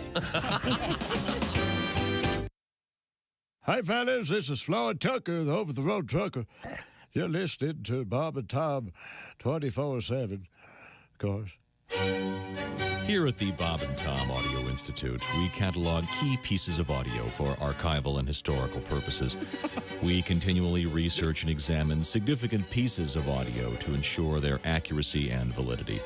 Today, we look at the first ever recording by Thomas Edison, where in 1877 he successfully recorded the following on a primitive wax cylinder. A little piece of practical poetry. Mary had a little lamb, its fleece was white as snow, and everywhere that Mary went, the lamb was sure to go. The distinguished staff here at the Bob and Tom Audio Institute noticed the labeling method used by Mr. Thomas Edison. This famous piece of audio was labeled 05TE for Thomas Edison, 02. Knowing this format is the industry standard to this day, we here at the Institute theorize there must be a 05TE01. After years of research and investigation, we have uncovered the following audio cylinder. This is the very first ever recording by Mr. Thomas Edison. Okay. The first words I spoke in the original phonograph. Here we go. What's This has been a Bob and Tom Audio Institute exclusive. Thank you for joining us. Bob and Tom 24/7. Horse racing, you said? You're from Kentucky. You love horse racing, love Horse the racing ponies. is my passion. The only sport that I really love is horse racing. I've owned a couple horses. We're purchasing one now. In fact, a 2-year-old colt. Cool. I don't know if you all know this. All Kentuckians know this, and most people around the country know thoroughbreds are named traditionally after a combination of the mother's and father's name, the sire and dam line. For example, I didn't know Kentucky that. Derby winner Ali Sheba, out of his father, the great stallion Ali Dar, and its mother, the broodmare Belle Sheba. We're looking at one now out of a sire named Whiny Bull by a mare named Girl on Girl. We named it Rosie O'Donnell. When father dies, life will be strange. When grandfather dies, my whole world will change. When grandfather dies, I'll scream and I'll yell, 'cause I'll be rich as hell. And then I figured I didn't need to write anymore. Hi, this is Kostaki Economopoulos, and you are listening. Hey, welcome back to the Bob and Tom Show. Jess Hooker at the news desk. Hello. Christy Lee on vacation. There's Pat Godwin in the performance room. Hey, chick. There's Josh Arnold at the I Hate Steven Singer sidekick chair. Christy, what do you think of that lifeguard over there? Oh, he's gorgeous. Just gorgeous. What started this? I have I'm not participating. There's Ace Cosby. He's handsome. Christy's best friend. In on it. Willie Griswold and Kostaki are in Arizona for this week's Super Bowl. Willie G at Kostaki Economopoulos. We're going to hear from them. We're going to get some video, see what's going on at so-called Radio Row in Arizona, getting ready for the Super Bowl. We have some more Super Bowl news coming up. A lot of unusual prop bets out there. What do we got going on with the Super Bowl? The championship game of the NFL season? That's exactly right. Thank you. What it is. That's pretty cool. Have you guys heard the biggest prop bet of all, though? It's when Tom's going to move in his new house. Oh! I've taken the under. Oh, I'm going. You got to go over. I'm taking the later. Sometime in the sooner or the later. Sometime in late 24, I think is the smart move. No, it'll be a pleasant surprise. I need to borrow some. I got to get a backhoe. One of our What? What? Yeah, you know how big those are? I got to bury the body of somebody. Oh, I see. We have an email from someone who is taken on an acting role. They're acting like they're the owners of the house that you guys are living in as the stopgap measure until your new home is ready. Would you like to hear what they're telling you? Oh, yeah, please. Dear Tom, I can't imagine what it's going to cost me to fix the plumbing, replace my washer, dryer, dishwasher, and other small appliances, clocks, and flooring when this is all finally over. Yes. All true. You and the girls are welcome to stay as long as needed. Would you please just take your dogs and move into Willie's? It says your hostess, Karen. Oh, they used Karen. Very nice. Thank you very much. Very nice. We hope to move soon. I'll get that. Hello, Bob and Tom Show. Hey, Bob and Tom, it's Donnie Baker. You don't sound good, Donnie. What's wrong? I had the weirdest dreams last night. Really? Nightmares. I had this dream. I had to throw away my brand new burner phone. Why? Because somebody installed an app on it that played nonstop 24/7. It was this app. It's all about the Beatles, factoids about Art Garfunkel, and videos of random dicks doing the Dougie. Yeah, it's called Tick Tom. You ever heard of it? Oh, the worst ever. Yeah, and the only thing worse is yesterday. Have you ever spilt coffee on your lap and then spent the entire day explaining it to everybody? Oh, yeah. Oh, yeah. I'll say it like this. The best part of waking up ain't Folgers in your crouch. I swear to God, at least the coffee I spilled was the kind I made at home and not an expensive imported cup. And I'm talking to you, Tom, Mr. Crappuccino. Well, last year I bought one of them fancy, schmancy, expensive Starbucks coffees. Right. Spilled it on me. So I go back through the drive-thru, had to buy another, which almost put me a month behind on my rent. Swear to God. Okay, I better go with. He spilled pudding on his shorts. I got to go clean him up so he don't get kicked on at school. Hang on. I told you to use a spoon. Okay. Stop acting like your mother. You don't want pudding in the crouch. No. That's bad. Chick McGee's at the sports desk. What have you got over there? Well, what have we got over here? Stupid World Record. A 9-year-old Chicago boy has broken the Guinness World Record for the longest duration dribbling a basketball while blindfolded. Was that right? Henry Speedwell, a student at Mount Greenwood Elementary School, earned the title after dribbling for an hour, 20 minutes, and 1 second. His final time beats the previous record, 1 hour, 6 minutes, 38 seconds. According to the Beverly Review, Speedwell's successful attempt raised $2,800 for cancer research. Oh, that's nice. The boy took on the challenge as a tribute to his grandfather, James J. Canna, died at the age of 74 last year after a bout with cancer. Well, that is a nice, very nice. It doesn't seem that hard. I can beat that. Well, the thing that made it hard was he was in the middle of the Dan Ryan. I see. Yeah.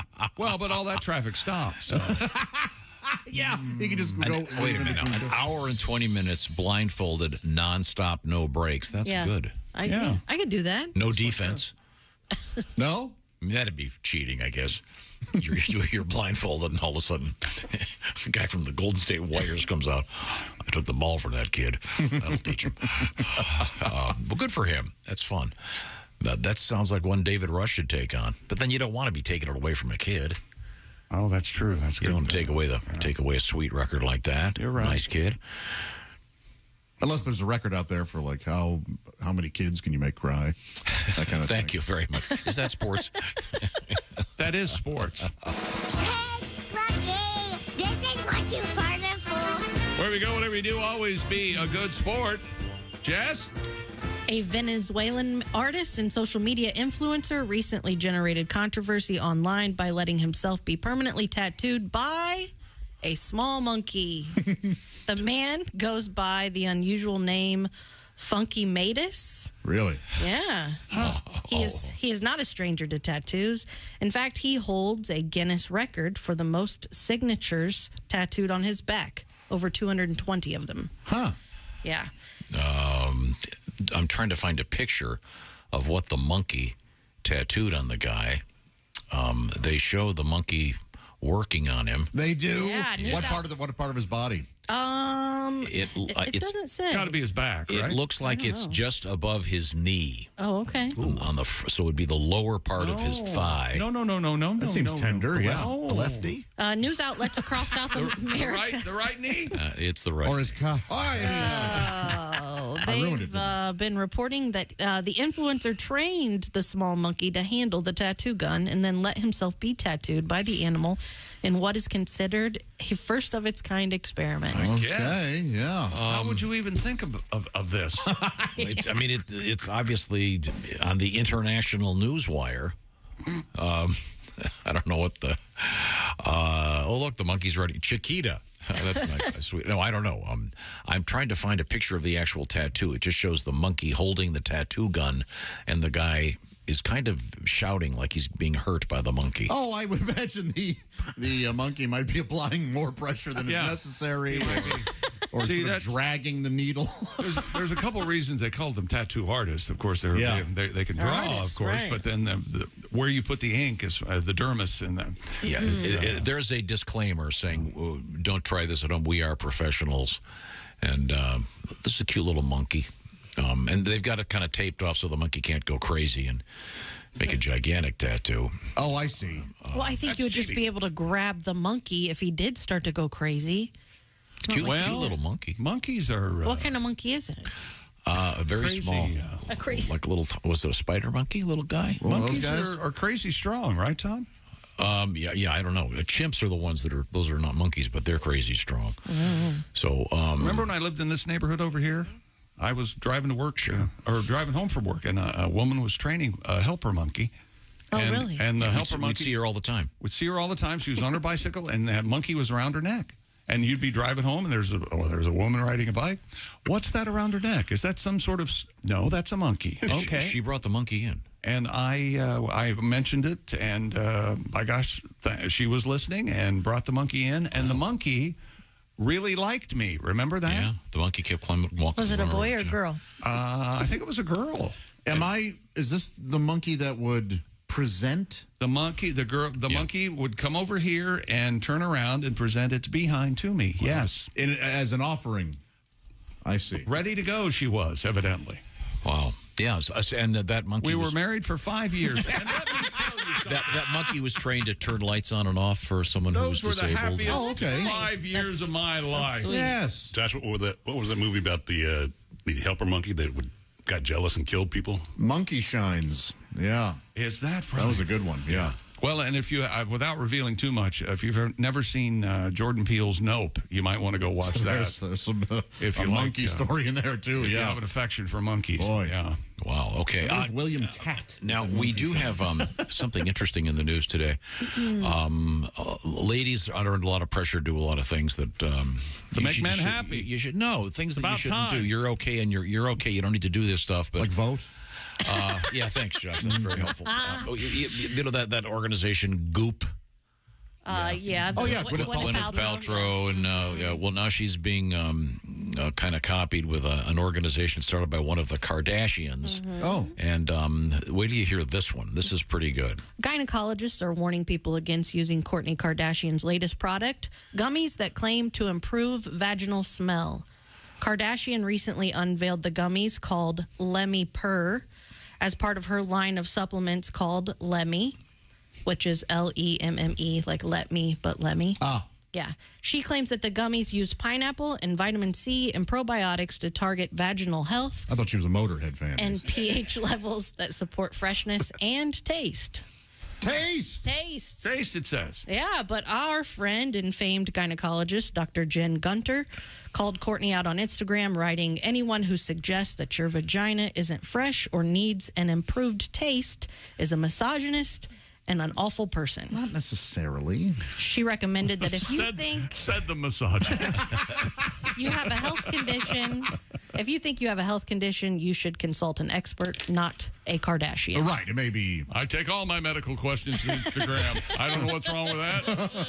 Oh, yeah. Gummies. So they just dissolve? It's just another. I assume that it's a probiotic that has the pineapple extract in it. Okay. And to be clear, you're supposed to chew them. You're not. They are not a suppository. Am I crazy for thinking that? No, it was I thought they were being inserted as well. Yeah, and then it would I'm assuming. I don't know. That would be even more fun. This looks like a place for a stick-up, right? Oh, God. They did have mints for down there that you They would absolutely put. do have They're suppositories. called inserts. Yeah. Are you They serious? are not. Shut up. It's a certs joke, Chip. Certs. Oh, sorry. Two My mints fault. in one. My fault. Yeah. This is she's trying to do the be more Gwyneth Paltrow thing and make women self-conscious and feel bad about themselves. And Dr. Jen Gunter is, in fact, the author of The Vagina Bible. The Vagina Bible. I mentioned this earlier. God so loved man. I haven't read the whole thing. He invented the vagina. I got through the first chapter, Cooteronomy. But this product is just so making women feel. Don't do this, ladies. Yeah, as soon as when I saw the headline, I said, "There's something fishy about this story." Oh boy. Well, it's long known that pineapple juice or pineapple the fruit, eaten, drank, whatever, however you're going to do it. Not inserted. Not inserted. No. Will It improve. sweetens. Yes, will improve the taste of You can insert a pineapple there. You've got other the issues. fluids. Well, I meant a chunk or a ring. All bodily fluids, even on the male side. You know that, right? What? Pineapples makes it sweeter. Oh, okay. Well, I mean, this is again a allegedly vaginal gummy. It is a vaginal gummy taken orally. It is not. Okay. It is not a suppository. But this doctor is saying this does not improve your health. Although it is endorsed by Caitlin, so I guess she should know. Oh, God. Oh. I don't She's think now I don't able think to she has use one, of those. one, right? Yeah. Did she just have a removal, or did she have a? The cut and tuck. Yeah, the old Fillet? inside-out sock Yeah. or whatever. So this is, which one of the Kardashians is this now? This is Kourtney. This is the oldest one. She's the little one. She's the one that just married the Barker. Blink. Yeah. Oh, Travis Barker. Yeah, she just married Travis Barker. Okay. Maybe the way to improve the taste on there is not to let him in. There's that. Wow. So, ladies, don't do this, please. Unless you're smelly, you don't taste good. Yeah. I mean, is this next? Are there going to be like hamburger helper for the? Where are you going with this? No, I mean, is there going to be like? I know. Oh, a pick your flavor? Yeah. Oh. In other words, augment. Babe, I appreciate the effort, but did you have to go with mushroom and Swiss? Well, and they do have things are down there. More like Rocky Road. No, they do have a tuna helper, you know. They sure do. Yeah. Yeah, no, once again, the professionals. Oh, now you're editing. Okay. No, I think the fact that this doctor says, yes, don't consult a Kardashian for your medical issues, maybe talk to a healthcare professional. I think that's some pretty good advice. Now, would you be against if there were a gummy for, say, testicle freshness that guys could eat? Well, no, I think that's an external. That's more of a flowery wash, if you will. That's an easier. That's an easier fix. Wipe. I would think. Yeah. No, but you could probably, even if you, like people who remove dairy from their diet, it'll change their sweat, their pH. They smell different. So just take some Glade. Oh no, I'm great down there. I'm very spritzed. I'm ready. There are mornings I'll catch a little you walk by. Oh, well, that's before I've applied the Listerine strips. Yeah, I dated a woman once that had to have one of those no pest strips down there. Oh my God! Just hanging down. Yeah. That amber looking. Yeah, it was weird. Couldn't figure out exactly. Couldn't figure out what it was attached to. In any event, why don't we have a song? I don't know. Maybe. This story comes to us from the BBC. Sorry, so it's official now. Mr. Godwin is going to be doing his thing with Jeff Oskey coming up this weekend in Evansville, Indiana. This is going to be a great show. Saturday only. I've got to make that clear, Pat. And it's going to be at the Simplicity Furniture Shop in Evansville. They've got a great stage there for one big show. I'd like to watch you while sitting on a chaise longue. Sure. It's a beautiful place. It's a lot of fun. We're going to be getting a song out of Pat in just a few minutes. But in the meantime, we'll go back to the news desk. What else have you got over there, Jess? Firefighters in Pennsylvania rescued a toddler that had gotten her head stuck in a cake pan. A cake pan? A cake pan. WGAL? Hey, you and your gal, sit down and watch WGAL. Reports that Erin Mexel called 911 after her 2-year-old Quinley got stuck while playing with an angel food cake pan that had its middle section removed. Boy, that's a small head. Yeah, that is, right? It's a small head after all. Firefighters with Junction Fire Company in Lewistown used 10 snips to cut the cake pan, allowing them to safely remove it from Quinley's head. Okay. Somebody needs a timeout. I'll say. That's an unusual name. Quinley? Quinley? I think it's kind of pretty. Yeah, it's not bad. Do you like it? Yeah. Yeah, I wonder if it's a family name, like a last name, if they were the Oh, Quinleys. possibly. Yeah.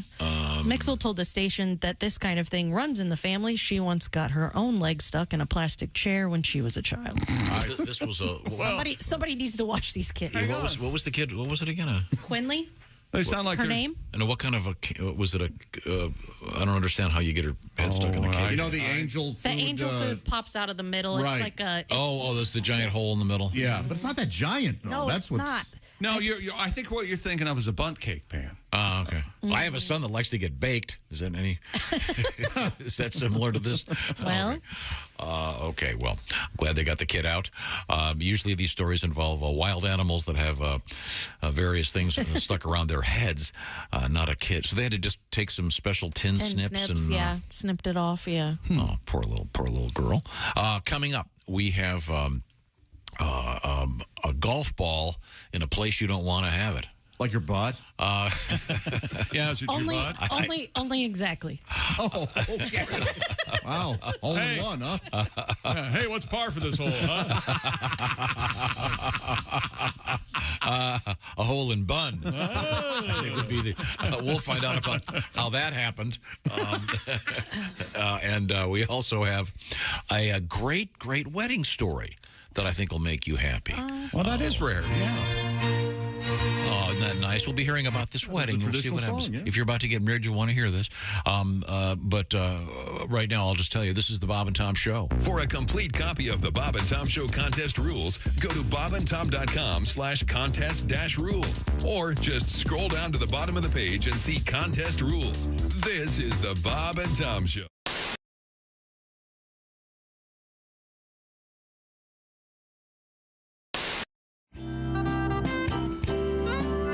Now, the comedy duo of Abbott and Costello are well known for their classic routine, Who's On First? But this, too, is hopelessly out of date. Here's my version with the help of Mr. Dean Metcalf. Okay. Hey, Abbott! I'm the new team doctor. You being the manager, you got to tell me what drugs the different players are taking. Certainly. Well, who's on roids? What's on cocaine? I don't know's on meth. That's what I want to find out. I say who's on roids, what's on cocaine, and I don't know's on meth. Are you the manager? Yes. Well, then who's on roids? Who? I mean the fella's name. Who? The guy on roids. Who? What is the name of the guy on roids? What is on cocaine? No, I don't know what's on cocaine. No, he's on meth. Look, do you know who's on roids? I'm telling you. Who? The fella on roids. Who? What is the name of the guy on roids? What is on cocaine? I don't know. He's on meth! There I go, back on meth again. All right, now calm down, calm down. Listen, who comes up to me, tells me he wants me to shoot him in the ass. I take the syringe, fill it with roids. I shoot who in the ass? There you go. That's the first right thing you've said all day. I don't even know what I'm talking about. All right, so you know the players? Forget the players. I need some heroin. What did you say? I need some heroin. That's our shortstop. Why I order? End scene. End scene. Paul Mercurio.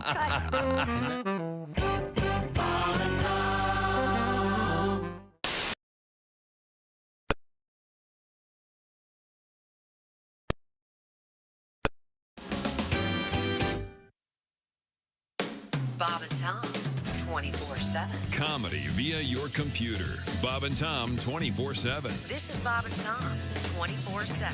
Treat yourself to a VIP membership at bobandtom.com. If you love the Bob and Tom Show or you'll know someone who does, you need full access right now. Also, makes a great gift, perhaps for Valentine's Day. Huh? What better gift for the love in your life? Check out that Bob and Tom VIP premium service, the Bob and Tom archives, the album library, listening to the show commercial-free and on demand with a daily podcast. And you can watch the show live with the 9 cameras video stream of the show we have as part of your VIP membership. But the real key, the access to the Bob and Tom archives and the complete album library. If that sounds like something you would like or the Bob and Tom fan in your life would love, check it out now at bobandtom.com/VIP. You're listening to Bob and Tom 24/7. Al Jackson, Tim Cavanaugh, and you.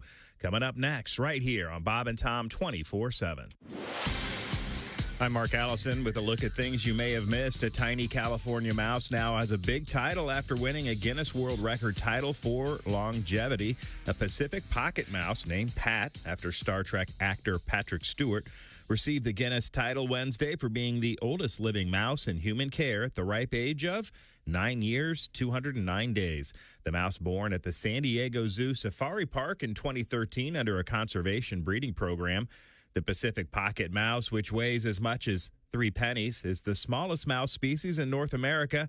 It once ranged widely from Los Angeles south, but now endangered. In fact, once thought extinct for 2 decades before small populations were rediscovered in 1994. Congratulations to Pat the mouse. And another animal in the news, an owl who escaped from the Central Park Zoo after someone damaged his cage, has become New York City's latest avian celebrity.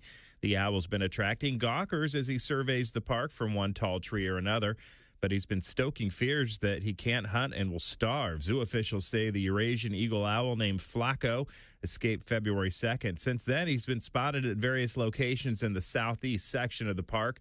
Zoo officials say last week they were seeking to recapture Flacco, but they have not issued any updates on those efforts since then. Flacco the owl out wild. And that's a look at things you may have missed. More of the Bob and Tom Show coming up. Ladies and gentlemen, Bob and Tom. We do actually have a thank you letter because we at some point complained that no one ever thanked us for our help. So that sounds like us. Yeah. A little something for the That effort. sounds like us. No, this thank you actually said that he listens to us every week and it has encouraged him to stay single. So he thanks us for that. Bob and Tom in the morning and highlights all day long. The Bob and Tom Show, weekday mornings, 6 a.m. Eastern on Bob and Tom 24/7. Hi, this is Bobcat Goldthwait, and you're listening to Bob and Tom 24/7. There's a new documentary out there entitled Sick. It's the winner of the Los Angeles Independent Film Festival Award. The film chronicles the life and times of super masochistic performance artist Bob Flanagan. In one scene, Flanagan is shown hammering a nail into, then removing it from his most private part, which would be his penis. Wow. Boy, what if he misses and hits his thumb? Well, then that would hurt, Bob. Yeah, there's a bone in there. That's really going to hurt. That's going to hurt. Hold on a second. Morning, Bob and Tom Show. Bob and Tom? Yes. Yeah. Bob Vila. Bob Vila, the Hiya, Bob. famed home repair host. How's it going, Bob? Pretty good. Good. What can we do for you? Hey, you guys are talking about something that's pretty common. Uh-huh. A lot of the home repair guys do it. I do it all the time. You actually take a nail and pound it into your penis on purpose? Heck yeah. Now, Really? do you use a nail gun or do you use a regular traditional hammer and nail? Oh, I'm not a conservative guy. I just use a nail. Okay. Oh, okay. In fact, I was at the hardware store the other day picking up a nail just for that. Uh-huh. And I took it up to the counter. The guy goes, that'll be $1. I go, great. He goes, that'll be $1.04 with tax. I go, tax? Wait, I am kinky? Tax too. You don't say we didn't warn you. There's laughter ahead. You guys want to grab lunch? We can't go anymore. Holy That's cow. a good day's work, everybody. This is Bob and Tom 24/7. Bob and Tom 24/7.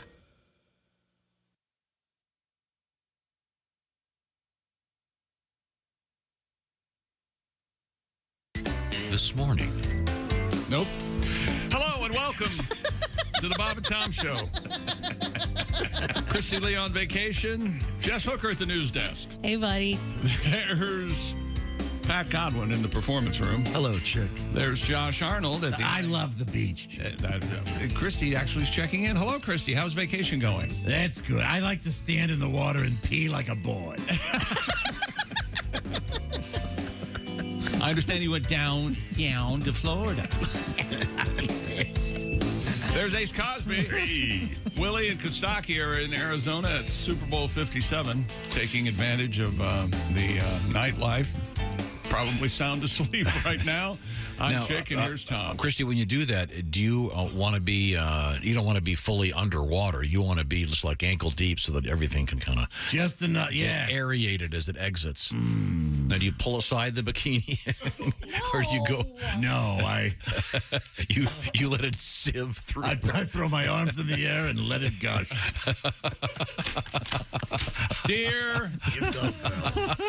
Dear Tom. I love this notion that Christy is a vacation dirtbag. That's a good movie title. Vacation Dirtbags. I'd go see that. Dear Tom, my wife is a speech and language pathologist, a speech therapist. Mm-hmm.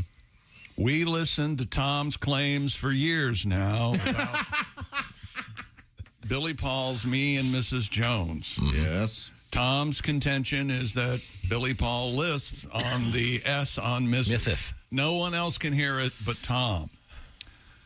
Tom, I hate to say this, but my wife, the speech therapist, is confident there is no lisp. I've got this. I have to agree with her. Sorry, Tom. This is Stephen from Barron County. He says, driving down Not a lot the freeway this morning on my way to pour concrete. By the way, Stephen, I may need a little more. He goes, I truly hate to admit this, but I agree with Tom. I heard the lisp in Me and Mrs. Jones. I was hoping to go the rest of my life without agreeing with Tom. It's very obvious. It's me and Mo. And by the way, the like Sylvester the cat. It's pizza day here on the Bob and Tom Show, and the pizzas are now cooking. They're spinning. On the pizza. Now, have you taken a picture of this weird spinning pizza machine you got? Oscar has. It's not mine. They belong to Ace and Josh. I just brought the food. They brought the cooking. And a world-renowned chef has one. Okay. Yeah, apparently. And it's, once again, it looks like a old-fashioned vinyl record turntable, but it's got this flange above it that the heat comes out of. The and heat comes in, and there's from heat above on the and bottom. below. Yeah. As above, so below. And it spins around. I'd never heard of this thing. A pizza pizzazz. Tom, what? The warehouse of things you've never heard of is getting bigger. I don't think and we've talked about it several times on this show. Yeah. Well, now I'm happy that they're in here cooking up some pizzas. Yeah, we're for us. cooking pizzas. Okay. Had you That's ever just heard of, handmade. had No, you ever heard actually, of the I pizza pizzazz? Christy gifted me one. I have one. What did you do with it? I use it all the time. I love it. Really? Okay. I had no idea. Okay. I guess mine was. You mean Jimmy uses it? Exactly. Here's another take for the Me and Mrs. Jones. Evidently, the audio has been enhanced. Upon further listening. You know, I changed my opinion. I can hear the lisp now. Yeah. Maybe a bit of a lisp in there. Okay. I'm sorry. We had an interesting story in the news about. My God. About massive cocaine bust. Oh, yeah. Interestingly enough, at sea. And if you were just driving by in your boat, you might have seen this. You got the details? New Zealand police say they found more than 3 tons of cocaine floating in a remote part of the Pacific Ocean. Whoa! New Zealand Police Commissioner Andrew Coaster said the cocaine had been dropped at a floating transit point in 81 bales before it was intercepted by the Navy ship. Coaster said that the wholesale value of the cocaine was about, what would you guys guess? Oh, What'd you guess? How much? What did you say? 3 tons? 3 tons of cocaine. What do you think? 25 million. I don't know. I'm going to say, I'm watching Snowfall on FX, so I'm going to say. So this is an educated opinion? That's right. 30 million. 30 million. But inflation, though. Oh, that's true. They were in the 80s. You're right. 60 million. 316 million. I was so low. $316 million. Yeah. No wonder my profits are. The drugs which had been dropped in the ocean by an international drug smuggling syndicate were likely destined for Australia. It's a good thing they didn't do that. You know, how many tons? 3 tons. Okay. At least it wasn't one of those, storing it in your ass in the plane things. It's too much coke for your ass. Too many people. Yeah. Yeah. Does coke make my ass look fat? Pat, do you have a tribute to this? Didn't we have a tribute to the boat that was captured, right? That was on its way to Spain? Oh, sure. I mean, that was another cocaine bust. Okay. And, yeah, sure. Big amount of coke, yeah. So we'd like to know where you got the cocaine. So we'd like to know where you got the cocaine. Well, it's coconut boat, maybe. Coconut boat, we'll look the boat over. Coconut boat, maybe, yeah. We've been watching you since you began. Oh, your boat drags a little in the aft. And your crew looks so nervous out at sea. And we're trying to make España drug-free. There's powder in your fuel tank, so please explain why you're traveling with the cargo full of cocaine. So we'd like to know where you're taking the cocaine. We'd like to know where you're taking the cocaine. Yep. It is coconut boat, 3 tons maybe. Coconut boat, hand the boat over. Coconut boat, 3 tons maybe. Coconut boat. Oh, nice. A lot of odd smuggling things. Yeah, so this police commissioner says, we believe there was enough cocaine to service Australia market for about a year. Wow. But this would have been more, it would have been 30 years to service New Zealand. So apparently a lot more Australians do coke than people in New Zealand. Well, and the population is... there's that. So I was Googling this, and I came upon this story. I don't remember this one. A 43-year-old woman was arriving on a flight from Colombia to Madrid. She was carrying 3.75 pounds of cocaine in breast implants implanted inside her body. Wow. Wow. It says that customs officials spotted certain irregularities and deformities in both breasts. Yikes. She would have got away with it, too, if her nipples hadn't been 2 straws. That's fun. It's called silicoke. I mean, that is desperate. That's commitment, is what I think it is. And And they just take her straight to the hospital? Would you trust the guys? Would that be legal in the... No. I mean, do you have to get a warrant to surgically go into someone's body? If that were in the United States, I mean, would you have to get a court order to... That's a very good question. You Yeah, can't what just kind of... slice somebody open. Yeah, well, lop them off. And A of lot course, of people think you can. if one of those busted, I mean, you would literally... It would kill you immediately, wouldn't it? Yeah. This is awful. She was breastfeeding. The kid was running up and down the aisles. Oh, boy. Okay, that's a lie. No, I don't. At least it was coke, not like ferrets or something. Ferrets in the boobs. That'd be weird. Ferret boobs, okay. Yeah, okay. All right. So in any event, thank you, Pat. I know I absolutely appreciate your lively tune. Thank you. Coconut boat. Coconut boat, baby. I liked coconut your boat. lively tune, Pat. That's so much fun. We'll be right back. Coming up, we got a big bingo theft. We got to go check the pizzas. Oh, we do, yeah. The pizzas smell good. Today is National Pizza Day.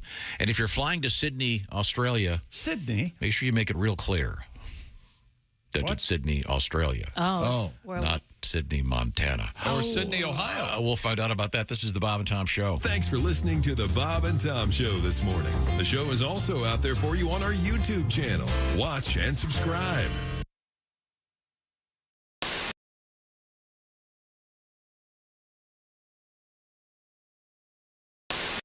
Dressed as Jackie Kennedy.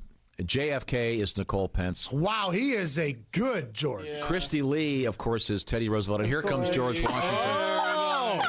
Chip McGee is George Washington, ladies You've and never gentlemen. looked more presidential in your entire life. That's a nice look, a nice blue. Wow, that actually was good. a blue. Marilyn Monroe. We need to hook that up as soon as we can. You got it, George. Well, take a seat, Chick. Oh, what a great look. You look good, We'll man. be getting. He has a little ponytail in the back there. Yeah. He's got nice. He's got these little things that make it look like he's wearing boots over his shoes, but they look like he's like on house arrest. Washington wears Air Force One. It looks like he's on house arrest. Chick, you should wear this the rest of the day. Rest of your life. This is a look. I mean, the hair is just. Well, is the hair good? Yeah. It's gorgeous. Yeah, this is making me wonder why this look went out of fashion. This Me is great. too. And your beard, everything goes looks right with good. the thing, right? Yeah. Yeah, it goes right with the thing. Wow, it's very Chick, you look like kind of sexy in this outfit. No, I'm not sure. What did you say? I'm sorry, I didn't hear you. It's kind of coming on to you there. What about you, Marilyn? I'd definitely give handy to old George. Oh, my God. Now, who is this Hey, fetching Marilyn, young... I heard that. Who's this fetching young creature? I'm Jackie. I'm Jackie O. Not yet. You're As Jackie in Kennedy. Jackie Kennedy. Oh my God. What on earth? Yeah. Oh, my God. Yeah, I could see how George would want to have sex with that. I can't wait to get our taking your picture shirt together. off. You need to take your shirt off. You need to take though. that shirt off underneath there. You need to. You need to. You need to take your pants off, too. Put Your it out microphone's there a Your off. mic on, Yeah. Sparky. Wait, how you feeling right now? Arm wouldn't get up there. Yeah, where's your makeup? Where's your There's no makeup? makeup. Well, I haven't finished it. I Where's just your did the boobs? first phase. Where's your makeup? Where's your boobs? Where's your vagina? George has to hit that later. You better get it together.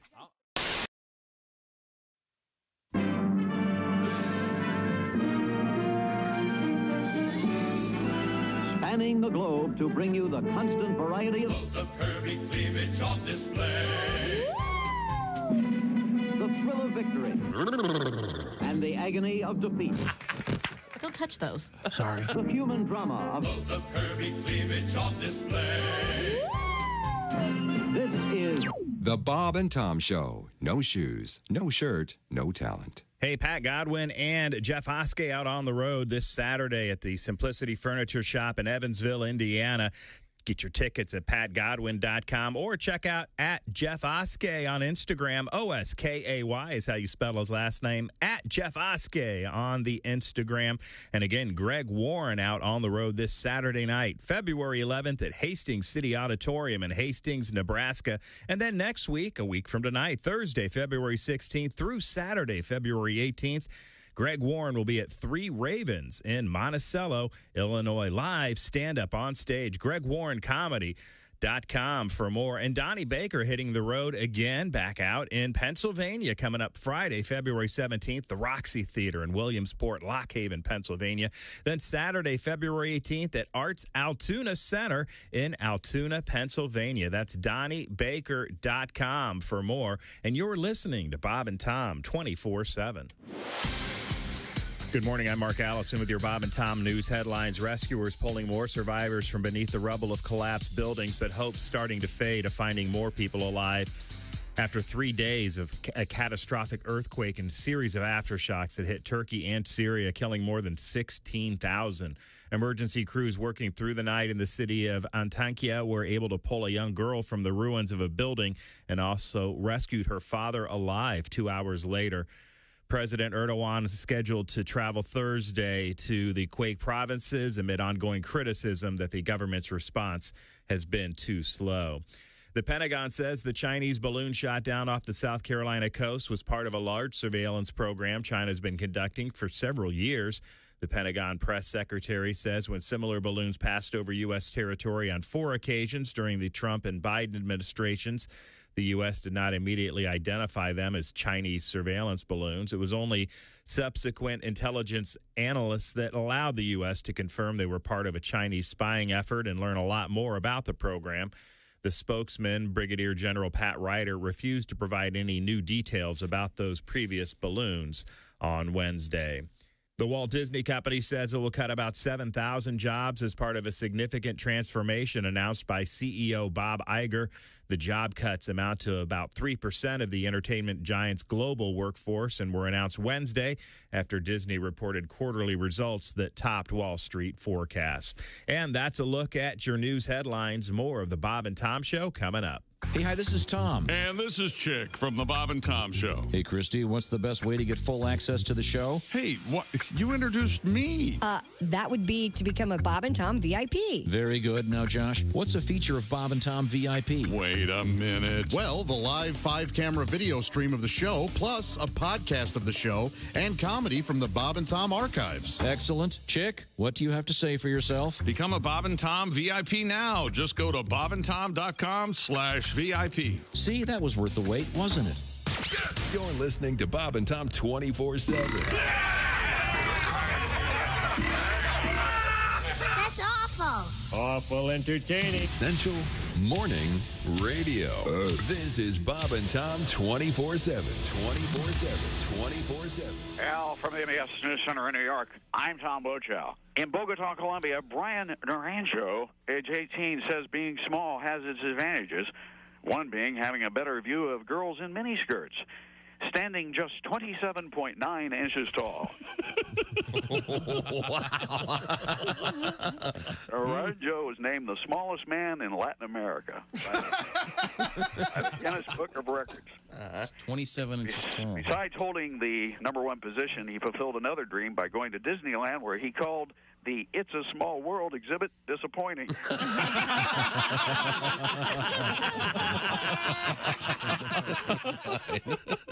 In Stockholm, Sweden, Leif Borg, warning he would blow the courtroom into the air just 10 minutes earlier at his divorce trial, pulled dynamite from his briefcase and set it off, killing himself and seriously wounding his wife's lawyer. Welcome back to the Bob and Tom Show.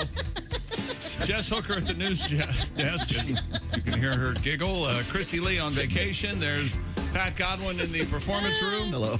There's Josh Arnold at the I Hate Steven Singer sidekick chair. Cheers. There's Ace Cosby. Please look us up on YouTube tonight so you can see what Tom does. Willie Griswold and Kostaki, our correspondents at Super Bowl 57, are there and have decided not to communicate with us. So, Oh, it's like 3 o'clock in the morning or something. Should they have checked in earlier? Because they would be still coming from Still the bar. partying? Yeah, maybe. We'll find out. Who knows? 2 hours a day. We'll post some stuff on the Bob and Tom YouTube page, et cetera, et cetera.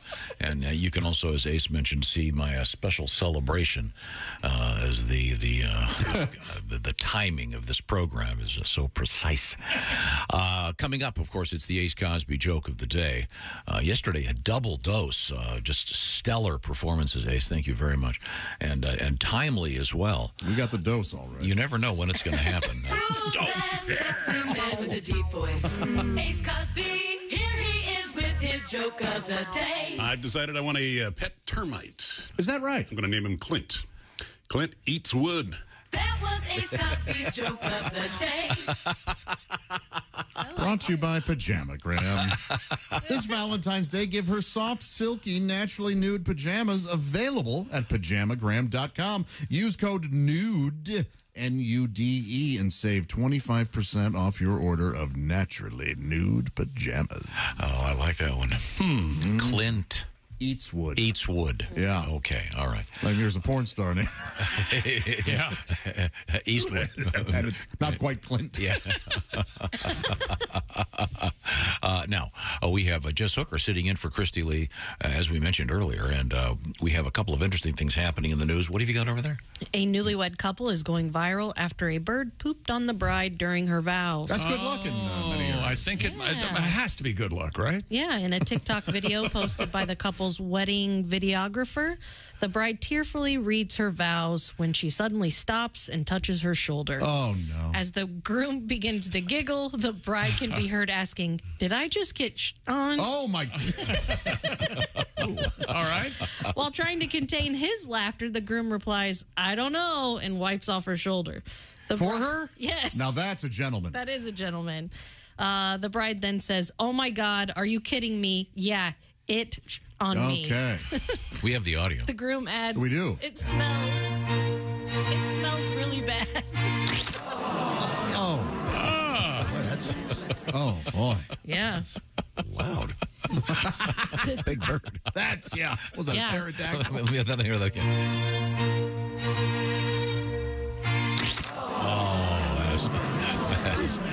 The sad thing is, everybody at the wedding, this is what they're going to remember. Oh, sure. Absolutely. They're not going to go, "Hey, the cake was great, the gown was beautiful, the bride looked great." I want to know it's how big that bird is. That sounds like a huge movement. Oh, wow. Ugh.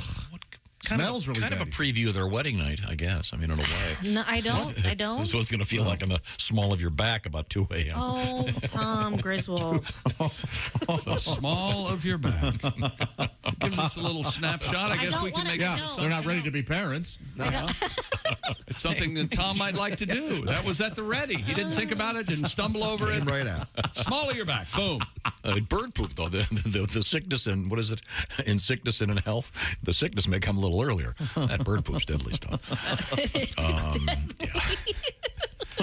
You suppose she had to go wash it all off after? No, it says that she in spite of the interruption, she tried to finish her vows and. Well, yeah. I bet as soon as maybe after the receiving line, they went in. Now, is it considered? So it's considered something borrowed.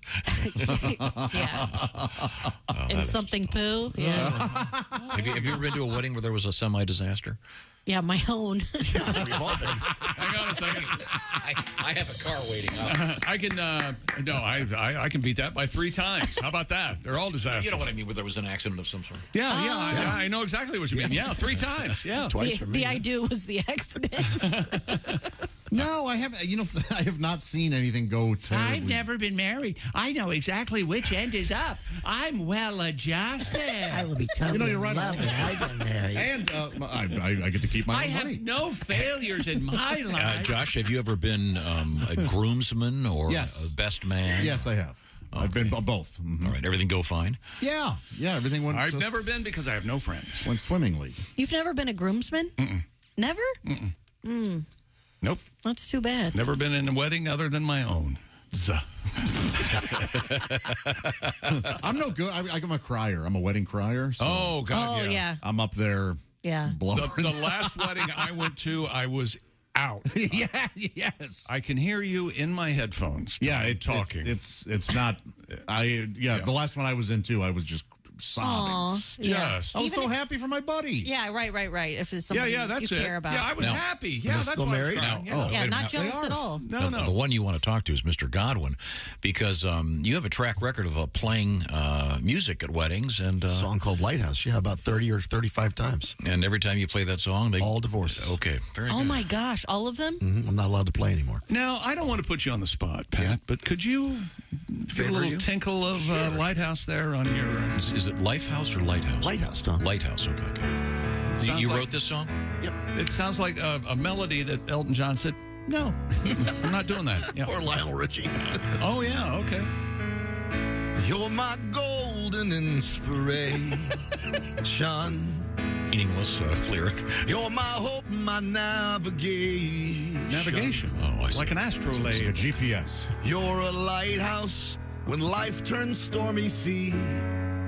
Does make sense. In a wave of confusion. The wave just metaphor. Look for me, I'm your lighthouse, and I'll always be lit. This is before Pat quit drinking. It seems like there was something dangling there. Always be. And then it went to ever watching, always guiding. Oh, stalking. Yeah, all right. Check my course, which way I'm riding. Then back to the course. Riding? What the hell? Riding. Check my course, which way I'm riding. Riding? What are you?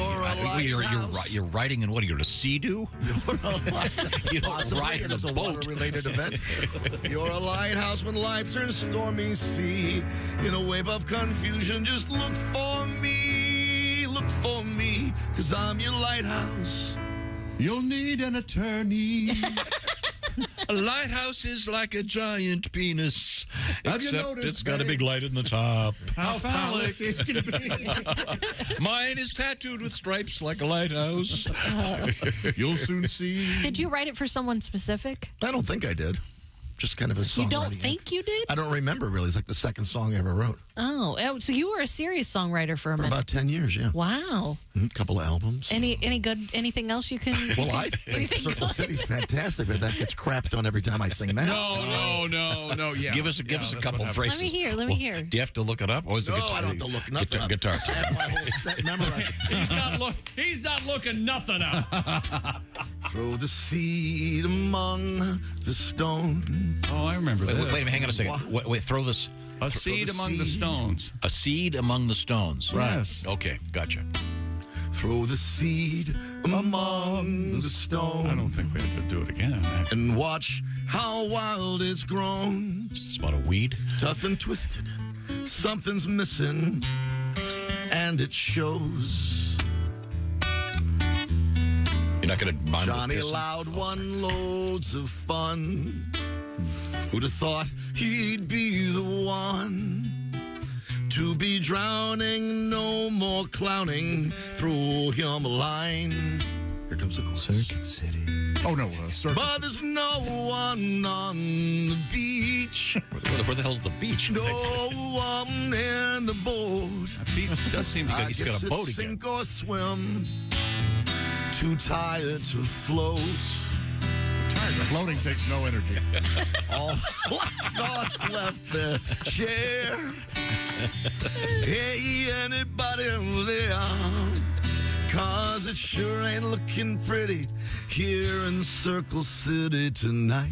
Wait a second. Beaches, lifeguards, boats. You're on the beach. And you're in Circle City. And you're in a Midwestern town. You're drowning and there's no water. You're drowning emotionally. Oh, okay. All right. All Get right. it? Thanks for the clarity. So 10 years of serious songwriting, and that's what you sharded out. That was my first song. I was 19. You know that I genuinely like that. So I like, for some reason, it works better when it's not you playing live for us. Yeah. So try it again from the top. Just From the top? I want to hear the first No, part. we got to take a break. Okay. Throw the seed among the stone. There should be no laughter during this. Sorry. You're right.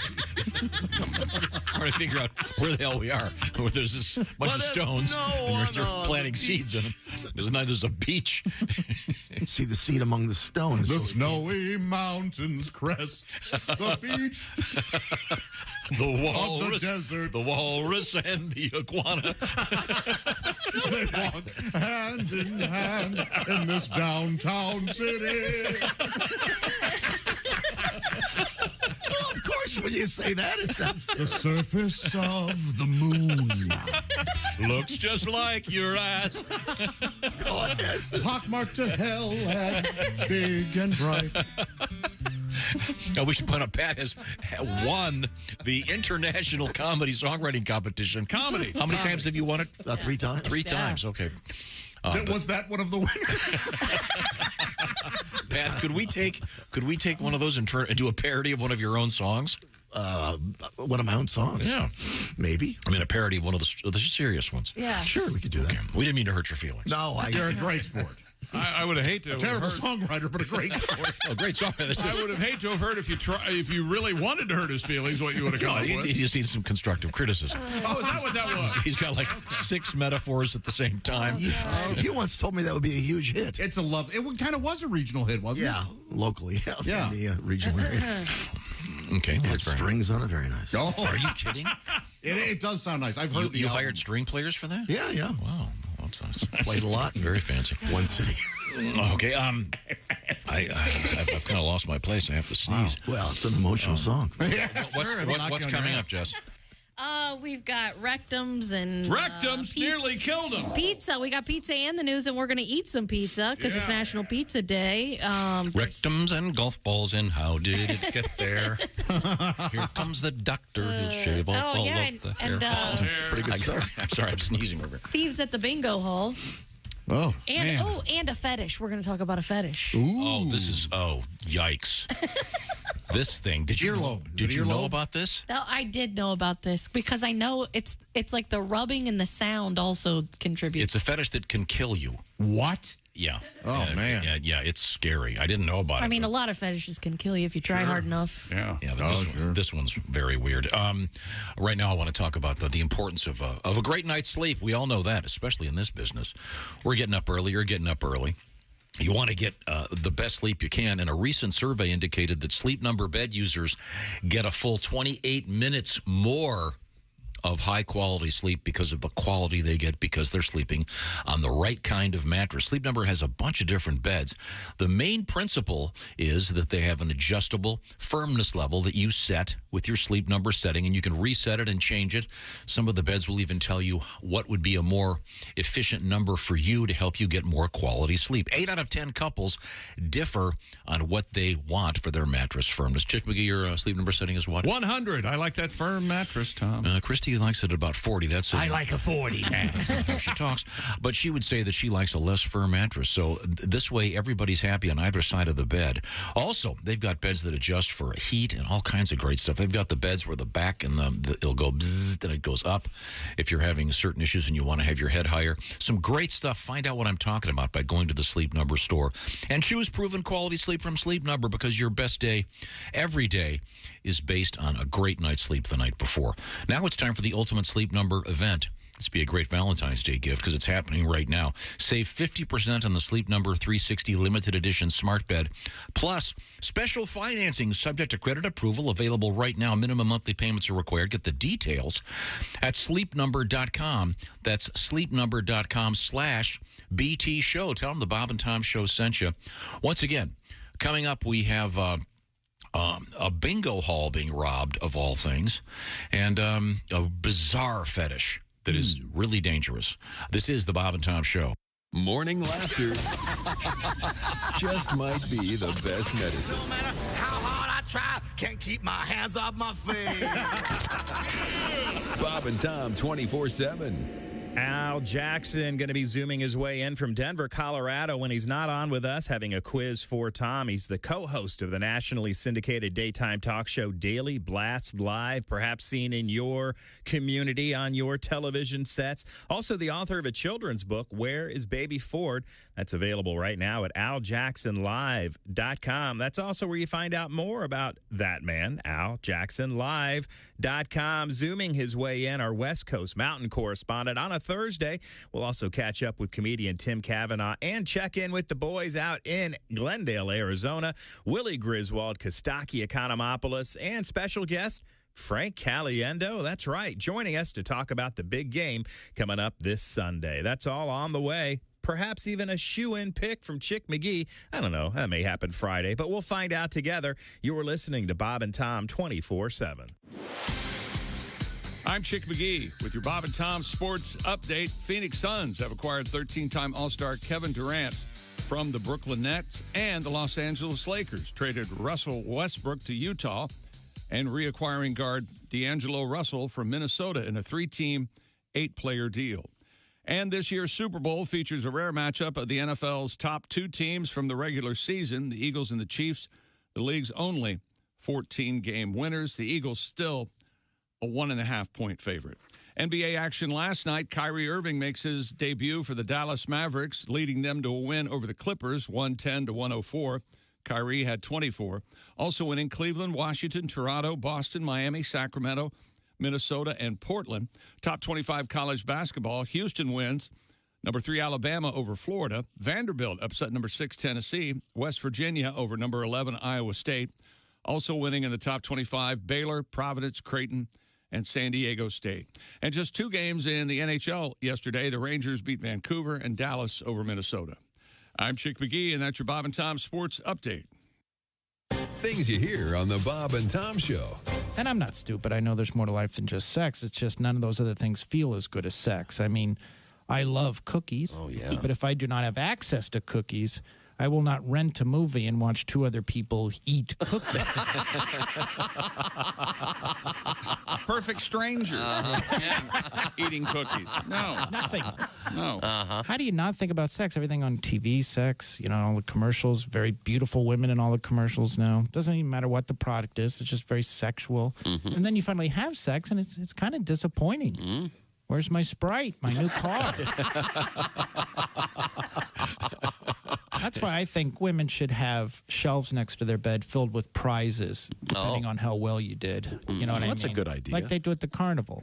Sure. They have something to shoot for, you know. Are you going to take anything on that? Right. I'm going to go for the Van Halen mirror tonight. Bob and Tom 24/7. Special guest, Randy Gandhi. He's a Randy Gandhi. We say Randy. Randy Gandhi? Randy Gandhi. Randy Gandhi. The answer is? The answer is sputum samples. Sputum samples. Exactly. The question. What do you call someone who's a spitting image of junior samples?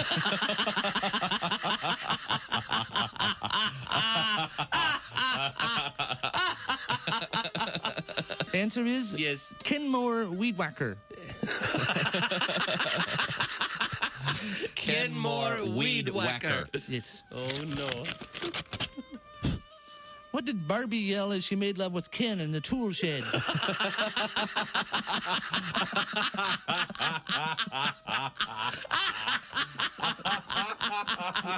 The answer is aye, sir. Aye, sir. Aye, sir. Aye, sir. Yes. The question. Tough envelope. What does the coat girl say to Sammy Davis right after she says, hat, sir?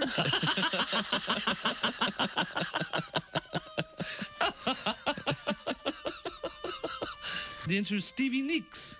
Stevie Nicks. Stevie Nicks. Stevie Nicks. What happens when Stevie Wonder tries to shave himself? Hi, this is Augie Smith. You're listening to Bob and Tom 24/7. We have also a Matt Fulcher on here. Matt, I know you're a rap fan. Right. Do you curse a lot in your... Well, you know, on the radio, they take out all the curse words, which means they take out all the words. You know what I mean? Oh, sure, for the rap songs? Yeah. Sure. Turn on the hip-hop station. It's like, I'm gonna you up so bad. Gonna in the to your mother man. And after that, I'm gonna your mother sister gonna not even gonna kiss her. something like that. I babysat a cat a couple weeks ago. No, it went in the show. Oh, Then he started picking his out of his litter box and dropping him in the middle of the living room floor. Oh, this is a protest. It did seem like some sort of action. Cats are, you know, jerks, basically. Can be. Cats are jerks.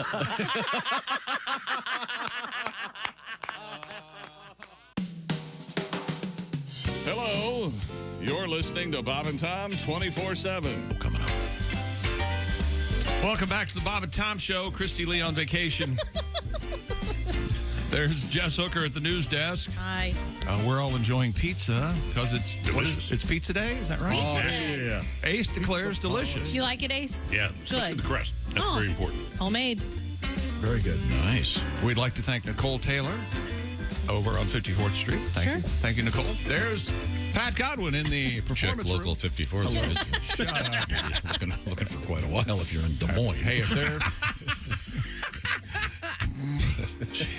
If you're in Evansville to see Pat Godwin and Jeff Oskey this weekend. Hi, Josh Arnold. How are you, buddy? I'm well. Tom will tell us about that show after you're done, Chick. That's right. There's Ace Cosby. Hey. Willie and Kostaki at the Super Bowl. Here's Tom. And Josh Arnold is sitting at the IHateStevensinger.com Valentine's Day present chair. Yes. And there we go. We're joined by... Look at that. Oh, that's a nice look. Is that a bathrobe? That's a... No. That's nice. It's Al Jackson. He's got on a V-neck T-shirt and a very nice. Looks like a smoking jacket, Al. Look, Tom. I'm trying to enter my Hugh Hefner phase. It's not going to last as long as Hughes did. I feel like that didn't end well, but I want to have like my mid to late 40s be pretty much a lot of smoking jackets and pipe filled with non-tobacco. Yeah, it really does look like kind of a half thing. Pocket square, no less. Yeah, the V-neck T-shirt's kind of throwing me though. Why? Well, that's because you have to be getting out of a Lamborghini for this outfit to make sense. Yes. That is nothing about Al's outfit is anything you would have anything to do with. Nothing. Not anything.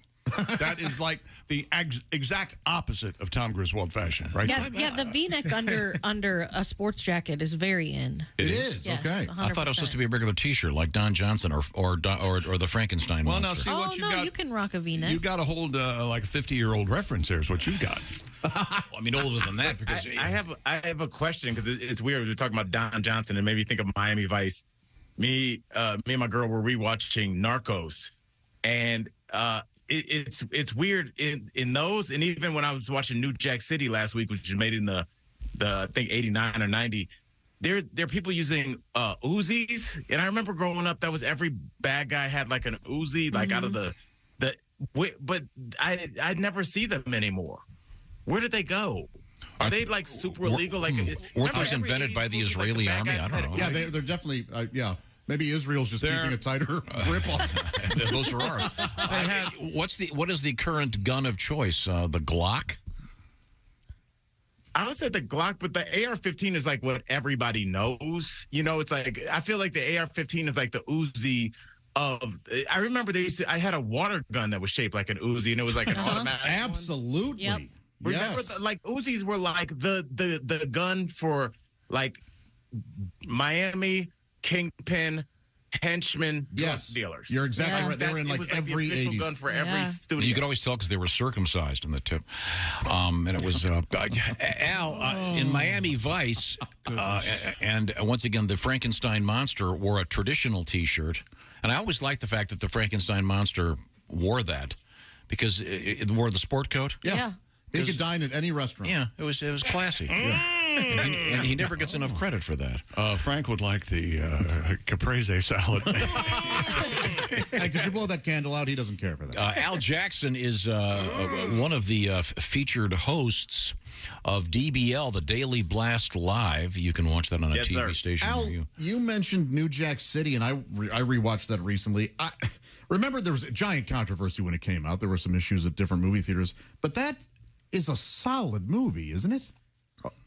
You know what's so weird about that is because I'm showing my girl, and obviously she's seeing it for the first time, and we are all, and even folks listening, we are all people of a certain age. You know how like you go to throw on a movie, your favorite movie for like your kid or like somebody, and it plays, and you can just tell early on. I was like, oh, this isn't as funny as I thought it was going to be. Right.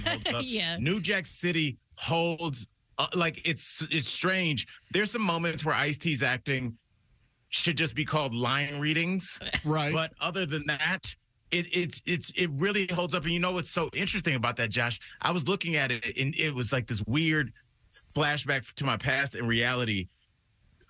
Where they take over an apartment complex, and they're selling drugs out of there. And what they do is like you have to buzz in, you give your ID, you go through another door, they give you the drugs, and you walk out the back door. And I was like, that's the exact same setup as every marijuana dispensary here in Denver and all over the country. No kid. It's the same thing. Wow. The same thing. It's just like not in a terrifying apartment complex that you walk in. Right. And it's like I had this weird, when they buzzed me in and it was this big metal door, I was like, this is exactly what New Jack City was. You go in there, the product is in there, you purchase it, and you walk out of a separate door, and you're just outside. It's just, it's really great. They were ahead of their time. Yeah. Oh, well, isn't New Jack City a form of music? Wasn't that a real big deal? What?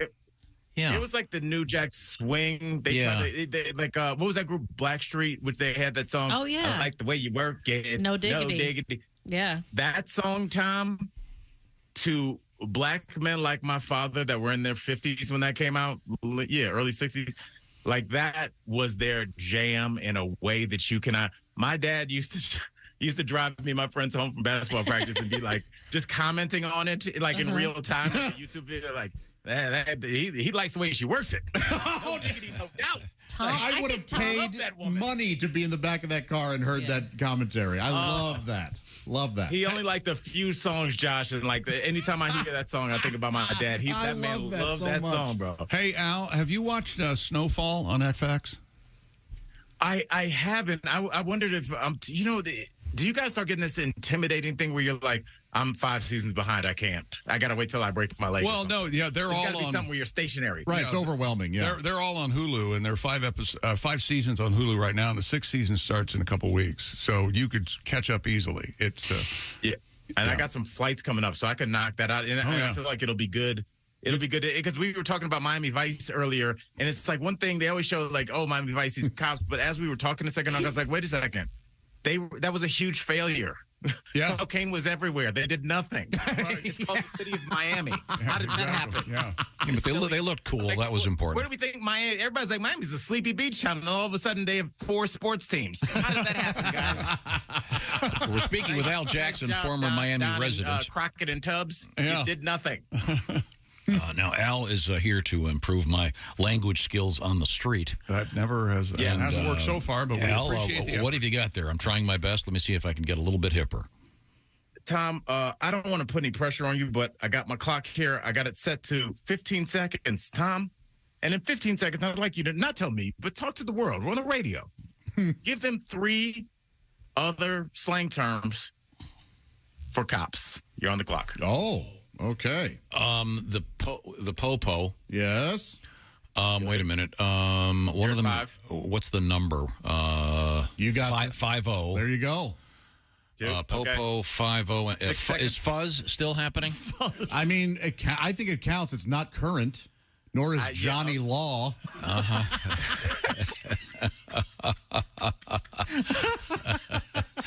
Johnny Law. I wasn't ready for Johnny Law, which is my personal favorite now.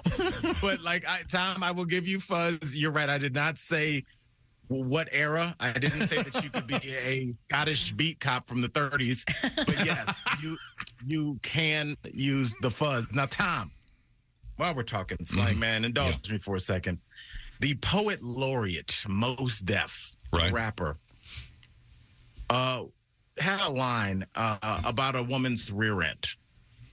And he said that it was so fat that you could see it from where? I love this. It was so fat she could see it? You could see it. You could see from... it. From where would you be situated where you could see this amazing... What is your vantage point? Wow. So it's clearly distant in some way. Well, is it? Let's not try to get a hint. Where could you see it from? Thank you, Chick. Yeah. Where would you be where you could be? Oh, boy, I'm stumped here. You could see it from the moon. No. You're much closer than that. It's not a matter of distance so much as it is perspective. Yeah. Yes. Her ass is so fat. You could see it from. I don't know. I have no idea. Josh, help him out. The front. Oh, wow, that's clever. Oh, wow, that's clever, is Tom's response. That is very Isn't that nice. awesome? It's awesome. Yeah. That is great. When you can look at the front of a woman and go, she's got a big ass. That's amazing. And it's a thing. It sounds like, oh, it's a clever thing to say, but like there's some special ones. Some LeBrons that didn't play basketball. You know? And it's a real thing. It's rare, but like this is such a weird story. But I was in Louisville years ago, down there for the Derby, and this is when Subway first started selling their breakfast stuff. I don't know if they still do, but I went in there because they were giving them away free to try and get people to know they sold breakfast. And I walked in, and there was two attendants there, like 6 a.m, and the conversation they were having, the one female Subway employee said to the other, she goes, and he wasn't coming for this. And she pointed to her face. She goes, he was coming for this. And she pointed, and she had a wonderful rear end. Yeah. And it was just like, I walked right into that conversation, and they were just like, welcome to Subway. I was like, nah, dog, we continue in this conversation. Yeah. We can't have a regular back and forth now. 6:11 in the morning, you're talking about, you know that your ass is a magnet. As they say, baby's got back. I do know that one. Oh, sure. Of course. That's it. Of course. Gumshoe. Does that still count for cops? That's more of a detective, private eye almost kind of thing. Smokey. Is that still a thing? I think Smokies is state troopers, right? Yeah. Yeah, because of the hats. Yeah, he's clearly hitting. Oh, I didn't even think about that. Yeah, like Smokey Bear. Yeah, okay. I'm Does sorry. anybody remember the black cop in Dukes of Hazzard? He was like he was in like one episode a season when they would get out like near the city limits. Does anybody remember? We have to, somebody get on this, because I'm not making this up. There was a black cop in the Dukes of Hazzard, but he wasn't, he was like, he just hung out around the periphery. Okay. Huh. No. I don't remember. Can someone, Jess, can you look that up so I don't... It says it's Don Colley. DonColley, and it says black cop on Dukes of Hazzard. yeah, that's exactly right. When I was a little kid watching the Dukes of Hazzard in the 80s, that's what we called representation. He was the fact that you have to look it up some obscure internet fact. Al, he played Sheriff Little in the TV series Dukes of Hazzard. There he is. Okay. All right. Yeah. He was a sheriff. Does it say how many episodes he appeared in? It does not say that. 13. Hey, there you go. 13. We have time for one more word, please. Al, what have you got? Oh, Tom, well, if we only have time for one word, why don't you just tell me what the word twisty is, and then we'll just walk off like another homeowner. That's right. Twisty. It's either it's a hairstyle thing, right? You get twisties in your head, isn't that it? No. Is it a joint? In your head. A Yes, twisty? Tom. Yes. I'm getting fired up over here. Look how excited Al is. You got that. This is like, it's starting to. It's starting to, like, Tom is starting to you know those like movies where they have to teach like a robot how to be human. Yes. And it takes a while, but then after a while, like the robot starts to learn how to give high fives and things like that. Like that's where Tom is in the. We're at the end of the montage. Yeah, I was thinking about the reason I got that. I was thinking about your terms, a slang for the police, and I was thinking about Barney from the Andy Griffith Show. Right. And then there's a bit we play where he goes, "Hey, twist up a fatty." Okay, so that's where I got We it. didn't ask you to show your work. Isn't twisty also a hairstyle? Twists. Yeah, Jess, this is your line. Is that still a thing? Kind of like short dreadlocks? Or no. Yeah, just twists. They're twists. Okay. Yeah. Okay. Yeah, twists. Very good. Did you ever do the dreadlock thing, Al? No, I never did the twisting. You know, I was just with my homie Hannibal last week or 2 weeks ago, and he has them now. And I'm like, man, I should have done that, but now mine would be gray and weird, so I can't. No, I think they look better. I like I them look like an gray. all-star. No. Or a professor, yeah. Al Jackson is our guest. Al is going to be hitting the road. It sounds like we'll find out where you're going to be live in person doing stand-up comedy. You can also watch Al DBL, Daily Blast Live, and watch him turn Al loose on some very serious topics. It's always a pleasure, Al. Thank you so much. Hey, I love you guys so much. Next week, let's do it. All right. Thanks, Al. See you, man. Bye. Gumshoe? No? That's No. Okay, sorry. We already said no to Gumshoe. All right. Right now, I want to tell you that the Bob and Tom Show is sponsored by BetterHelp. When you're at your best, of course, that's great. You can do great things, but sometimes it gets confusing out there. Life can bog you down. You get overwhelmed, and you're not showing up the way you want to. Well, guess what? Working with a therapist may be good for you. It might help you get closer to the best version of you that's inside you. So when you feel more empowered, you're going to do better things. BetterHelp has connected over 3 million people with licensed therapists. It's convenient and accessible because it's done 100% online. And you can do it in like a chat format with texting, or you can do it on camera. You can do it just talking back and forth. It's up to you. If you're thinking of therapy, perhaps give BetterHelp a try. It's a great option. Once again, extra convenient because it's done online. You'll fill out a brief questionnaire, get matched up with a licensed therapist. By the way, if you want to switch therapists, it's very simple and there's no additional fee. So if you want to live a more empowered life, therapy through BetterHelp can help you get there. And once again, the Bob and Tom Show is brought to you by BetterHelp, and it's HELP, BetterHelp, at BetterHelp.com/BT Show to get 10% off. Once again, BetterHelp, HELP, BetterHelp.com/BT Show. Jess, what's coming up over there? Rectums and pool toys. Rectums and pull toys and Sydney, Montana. Fetishes will kill you when you hear we'll be right back. It's the Bob and Tom Show. Got something to say? Send us an email, bobandtom@bobandtom.com. This is the Bob and Tom Show.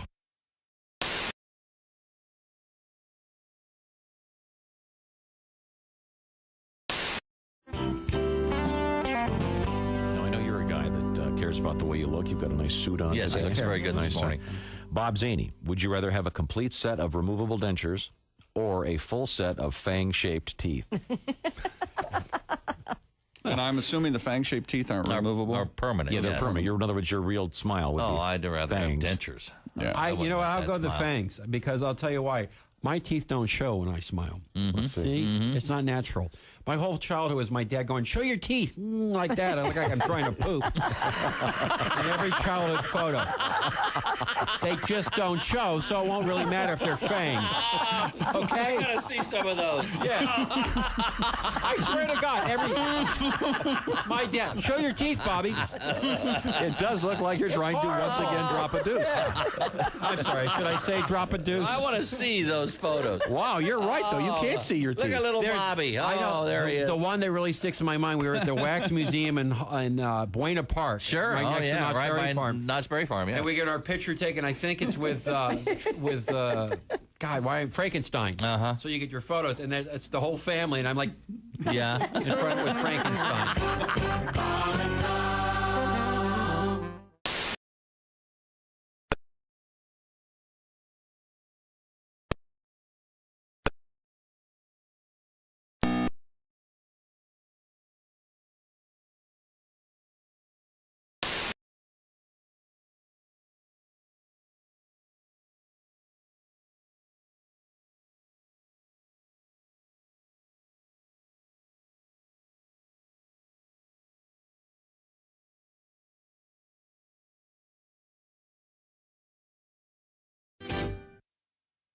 Essential Morning Radio. All day and all night. Some like Bud, some like Schlitz, but for me, it's Bob and Tom 24/7. 24/7. Rolling through a Thursday here on the Bob and Tom Show. My name is Mark Allison. Thanks so much for joining us. You know, we couldn't do it without you, our Bob and Tom listeners. And don't forget about the laughter after the Bob and Tom Show. It's Bob and Tom's work farce. All the fun without really that much effort. Keep that smile going all day. And keep your coworkers guessing what's making you so happy. Why is Brad so happy? It's us right here on Bob and Tom 24/7. I'm Mark Allison with your Bob and Tom entertainment news. More than 120 puppies will be featured on the latest edition of the Puppy Bowl on Sunday. The show will broadcast for the 19th year on Super Bowl Sunday. Team Ruff and Team Fluff will compete for the Lombardi Trophy. Animal Planet is teamed with 67 shelters and rescue groups for the show, which highlights puppies frolicking around a mock football stadium in order to encourage pet adoption. The special claims a 100% success rate in getting the featured puppies adopted. Puppy Bowl 19 will air Sunday on Animal Planet, Discovery Channel, and TBS. The movie La La Land being turned into a Broadway musical. Broadway.com reports Justin Hurwitz, who wrote the music for the movie, will compose the stage score. He'll reunite with La La Land lyricist Benji Pasek and Justin Paul. Playwright Ayad Akhtar and theater director Matthew Decker are co-writing the book. And if you want to know what the fuss about Star Wars The Mandalorian is about, without subscribing to Disney Plus, you can see the first episode in the series for free. ABC as well as FX and Freeform will air the debut episode on February 24th. The third season of The Mandalorian will debut on Disney Plus on March 1st. And that's a look at your entertainment news. More of the Bob and Tom Show coming up. Ladies and gentlemen, Bob and Tom. My husband keeps staying late at work, and he's never had to do that before. Why is he staying late, Josh? Huh? She would have to ask him that. You mean communication? Yes, instead of just sitting around making assumptions. He'll say, I'm working, honey. I'm providing. Oh, don't you hate it when a man provides? Isn't that this toxic masculinity, men making money and sharing it with their loved ones? It's poisoning the world. Bob and Tom in the morning and highlights all day long. The Bob and Tom Show, weekday mornings at 6 Hey, this a.m. is Larry Eastern the Cable on Guy, Bob and and you're Tom listening to 24/7. Bob and Tom 24/7. Boy, better get up, get some exercise.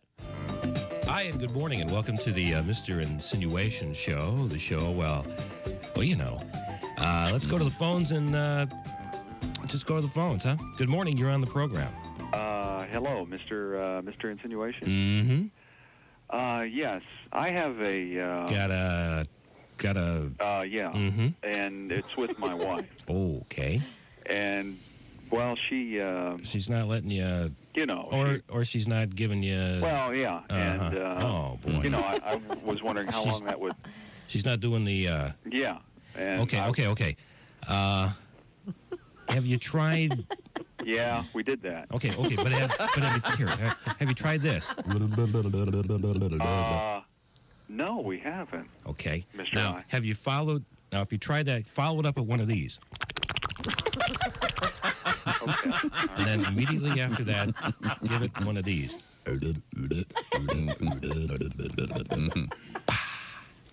Okay. Don't forget that. All right. Well, thank you for every... That ought to get you... Well, yeah. Okay. You know. Okay. All right. Well, I see by the way we have a shortened show today. And thanks for calling today. And it's been the Mr. Insinuation Show. The show... You know. Yeah, you know. Right. You know. Sure. Fabulous program. Essential Morning Radio. All day and all night. You might as well shoot me when the beer runs out. Bob and Tom 24/7. 24/7. Pizza Hut, apparently, is going to start delivering cold beer along with their food. No kidding. They started the testing beer delivery program in Phoenix, Arizona. And it passed with flying colors. Yeah, everyone took it. Yeah. So how do you prove that you're of legal age? The company told Fortune magazine it plans to expand that. I'd like a large pizza, please. And 40 beers. Hey, man, this is Donnie Baker, and this is Bob and Tom 24/7. I swear to God it is. Hey, welcome back to the Bob and Tom Show. Jess Hooker at the news desk. Hello. Christy Lee on vacation. She's enjoying herself. Just lovely down here with the sun and the sea. My God. Who's she there with? I don't know who the poor guy is, but Johnny Walker and Jim Beam. It's a three-way. And my good buddy Wiser. Hello, Pat Godwin. Hey, chick. There's Josh Arnold, the I Hate Steven Singer sidekick chair. Hello. There's Ace Cosby. My daughter will be there tomorrow. Willie Griswold and Kostaki, whatever, is in Arizona. They're covering the Super Bowl for us. I guess they're having fun. We haven't heard from them. I'm Chick, and here's Tom. They'll be having a blast. Don't pick up the phone. Have some fun, fellas. They're going to post some video at the various Bob and Tom social media platforms. We'll certainly look forward to that. Can't wait. Big breaking news story this morning from the BBC. Kourtney Kardashian is trying to be just like Gwyneth Paltrow. She has her own company that's selling snake oil. I mean, selling health products. Modifying products? Yeah, including one, they are called vaginal gummies. That she claims that these supplements will help the odor down there and the taste. Good. Dr. Jen Gunter, the famous gynecologist, says no. Do not do this. They don't work. If you have problems in that area of any kind, please see a professional, a healthcare professional. If you have an odor or a discharge. Or take a shower. Yeah, okay. So don't take the advice of one of the Kardashians, ladies and gentlemen. And these gummies are to be eaten. They're not suppositories. Correct. Okay. I want to make that clear because this next story involves a suppository of sorts. It involves a golf ball. And oh my! You know, you don't want to do this. Doctors in Australia removed a golf ball from a teenager's rectum. Oh. According to a report published in Case Reports in Surgery, the 14-year-old who had inserted a golf ball into his anus, but when he realized he was unable to get it out or pass it with a movement, he had to tell his mother. Mom. Yeah. How'd that conversation go? Look, this is weird. But... They went to the emergency room at Royal Adelaide Hospital. Sweet Adelaide. Get the 4 sips, and we'll get out the... Their doctors found that the golf ball had migrated into his colon. Oh, it's a beautiful time of year when the golf ball migrates into the colon. Beyond the reach of straight surgical instruments. Oh, no. Case study authors wrote that in an attempt to avoid aggressive surgery, volume of laxatives were administered. Oh, they're going to blow it out. Wow. Whoa. Which resulted in the successful evacuation of the golf ball 3 hours later. Yikes. Wow. God.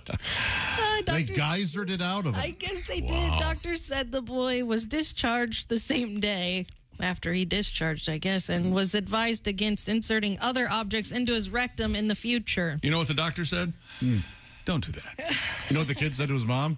Well, good thing I didn't tell him about the tennis racket. Jack Nicklaus. He's going to do it again, right? Oh, probably. You think so? Well, I hope so. You think? Oh, yeah. I bet he's been embarrassed enough to not do it again. Probably. He'll stick with marbles. Yeah, you wouldn't be able to... You wouldn't be able to have any sort of normal movement with that in there. It'd be like a cork, right? Well, I mean... Yeah, it's a problem. I would think. Until the laxatives. Yeah. Oh, talk about having your ball in the rough. Hello. Oh, that is rough. It's in deep. Well, you see. Wow. It's a hole in buns. Oh, thank you. That'd be so embarrassing. That would be embarrassing, and then to have to tell your mother about it. Mom. No thanks. No. What else is happening at the news desk? If you can name it, there's probably a fetish for it, and that includes inflatable pool toys. Okay. To delve deeper into this fetish, Vice spoke with a person who identifies as Whale Man. All right. I don't know. Initially, he went viral in the early 2000s when he uploaded a video of himself successfully getting into an Intex brand whale pool toy. Into? What? Gets inside. There's a picture of the guy. All right. He's inside the pool with his face sticking out. Oh, he's in the pool toy. He's inside the toy. He's inside it. He wants to be like the whale. He's in. This whole fetish involves getting inside these blow-up toys, and it's super dangerous because. Why is that? Well, you can suffocate. You can suffocate in there. He has since created a business called Candy Coated Squeaks. That's right, yeah. Which sells beach ball Speedos, inflatable shoes, giant dragons, sea mammals with dildos or holes on their back, beach balls with strategically placed holes in them. You guys, beach ball Speedos, you passed on that? What do you mean? It's a bathing suit that's all blown up just around your... I mean, yeah, we were listening. I didn't want to interrupt. If we'd interrupted, we wouldn't have gotten to the sea dragons with dildos and holes in their back. My gosh. These guys must love the Macy's parade. If only I could get inside. Oh, my gosh. Love to get inside Bullwinkle. I'd love to be up there. Whale Man admitted that the kink Whale Man. Very risky and can easily result in death. But boy, do you... Talk about an orgasm. Let me tell you. I tell you what, it's. I don't like the feel of that anyway. Like it's kind so of. So they weird. must love it. They must love it's it. It's a very specific fetish, obviously. I bet the smell of a pool toy, all that stuff goes Oh into yeah, it. like a fresh inflatable tube. Yeah. There's a picture of this guy, and just it's like he's got a hoodie on tight, except his face is sticking out of this big, gigantic swimming pool. And he's really loving it. And he's in there.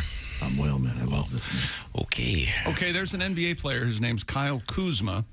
He plays for the Washington Wizards, and he's quite the fashion plate. A couple of weeks ago, he had the Rainbow Bright head to toe I'm with you. knit hoodie on. Oh, sure. Yeah, we saw that. Yeah, we saw. Well, now he has this. He wore this a couple of nights ago, which kind of reminded me about what we're talking about. It looks like an inflatable parka. I mean, the man is ridiculous. We can't pretend this stuff is cool. He's on the vanguard of fashion. What are you talking about? No. It does look like a giant blow-up suit. It's like an inflatable Darth Vader. Mm-hmm. Well, I hate it. I bet if you fall down, you is kind his of hoodie enjoy in it. the front? He's a clown. Something. Well, you couldn't get in a car with that on. Well, no, he rides the bus. How could you all that money and you got to ride the bus to work. You would have thought he would have taken the Bentley. Car, but he has normal, what someone would call normal pants on. But apparently this is just He's just having fun. Just having a good time. He's a ridiculous person. But these guys, they're trying to go to work, do their job, play some ball, and then they got photographers everywhere asking him dumb questions. So he's having fun. Oh. I'm dressed up like a blow-up kite. I can't believe you're a blow-up what?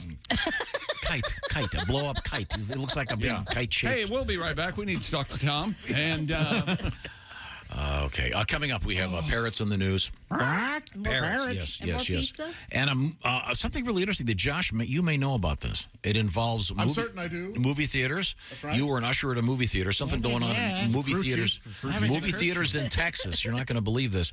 This is the Bob and Tom Show. Got a comment? Our email is bobandtom@bobandtom.com. More Bob and Tom next. State law.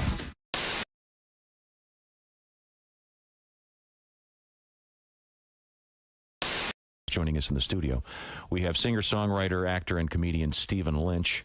I throw in the actor thing because you spent a, how did you describe it? 9 months of hell. Sentence, was that the word you used? 9 months in hell is what I just heard. You were on Broadway. Do you want to give us give those that haven't heard about this the background on? The Wedding Singer. You portrayed the very popular Adam Sandler, Drew Barrymore movie about crazy kids in the 80s. Turned into a very successful theater piece. Very successful. Well, you did it for a pretty long time. Mildly successful. I mean, it was fun, but I had my toe on the trigger pretty much every day of the last 4 months of it. Well, I realize I'm making it sound like it was really bad. No, but I mean, it wasn't. It was time to move on. You know. Can you play one of the new ones for us? And I think so. Okay. We just had a little powwow in your producer's office about what I can and cannot say on the radio these days. And, there have been moments before. You think this one's okay? I don't know. Okay, well, if it's not. I don't know. Ladies and gentlemen, Stephen Lynch. This is a song I wrote. I discovered, oddly enough, that I had an uncle, a great-great-great-great-great-uncle who lived in the medieval period. He pretty much did for a living what I do for a living. He was both a troubadour and a court jester, and I think he used to play in the court of the king and the queen. And I discovered one of his old compositions that he wrote for the lute, and I transposed it to the guitar. Good, because we don't have a lute handy. No. I don't either. Because I like guitar comics, but I hate lute comics. Prop guys and lute comics. Those are the worst, aren't they? Just hacks. They give us all a bad name. So this is one of his compositions, and I just thought I'd try it for a modern audience, see how it goes over.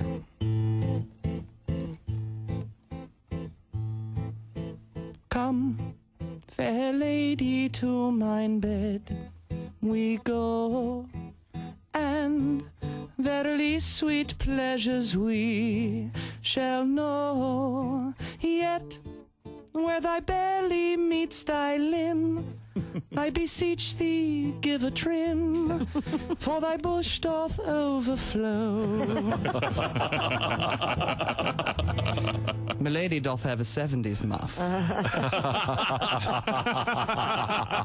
1470s muff.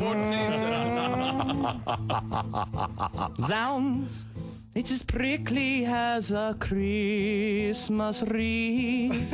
Think it might hide some baby birds beneath. Pray, shave it off to make a coat. There are furballs down mine throat, short and curlies twixt my teeth. I saith not thy is hirsute, but it looketh like thou hast buckwheat in a leg lock. My uncle was also a very hacky stand-up comedian.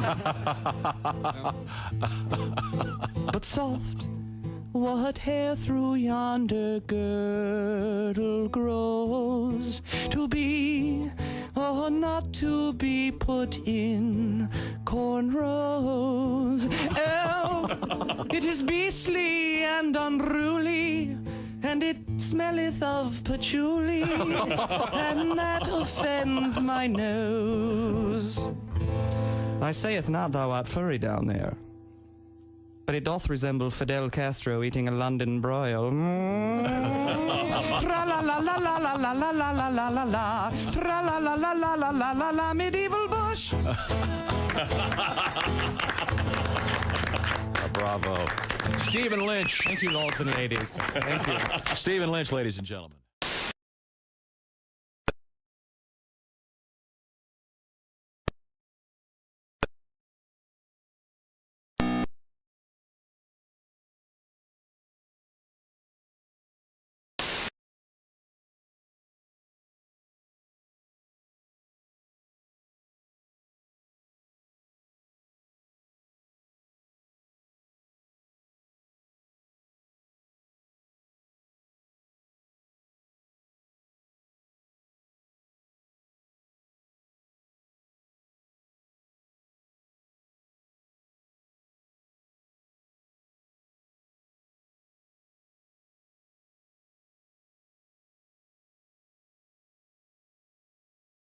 Best thing, you'll never miss another minute of the show. I swear to God, you can hear the show here in the morning, and then because you're a Bob and Tom VIP, you'll get the podcast of the entire show, a 12-month library of podcasts, hundreds of Bob and Tom comedy tapes, and a 60-day video archive of the show. Bob and Tom VIP. You have to get it. It's state law. Hey, folks. Boom. It's me. And you're listening to Bob and Tom 24/7. That's 24 days and 7 days a week and 24 like the show with the guy who whispers all the time. It saves the world. Bob and Tom 24/7. Hey, it won't blow up the world. We have a guy that is, I mentioned earlier, internationally famous for a little something. It's the only talk show devoted to the artistry of the bass guitar. It's a little thing we like to call Bass Talk. Wow. It's the Bass Talk show with Mark Christopher Roman on the bass. Yes. Marcus, how are you, sir? I'm great. How are you? Good. Well, this bass player, he was having trouble finding a gig. What a surprise. Yeah. So he decides to take a part-time job in a funeral home. Uh-oh. Okay. So he's working with a funeral director, and they're late one night, and a local guy named Stanley Smith had just died. And he's there on the table in front of him, and they're just amazed at this guy's certain body part. Oh. It's incredible. It's astounding, actually. It's bigger than any porno stars you've ever seen. Wow. So between the two of them, they decide this has to be saved for posterity. So they remove the body part. And they, well, who would know, right? Right. So they remove it and they stick it in this great big glass jar with formaldehyde. Well, the bass player decides he's going to take it home and show his wife. So he takes it home and he sets it on the table. He says, honey, come in here. You got to see this thing that I just brought back from the funeral home. Yeah. So she comes in and she takes one look at the jar and she goes, oh, my gosh. Stanley Smith is dead?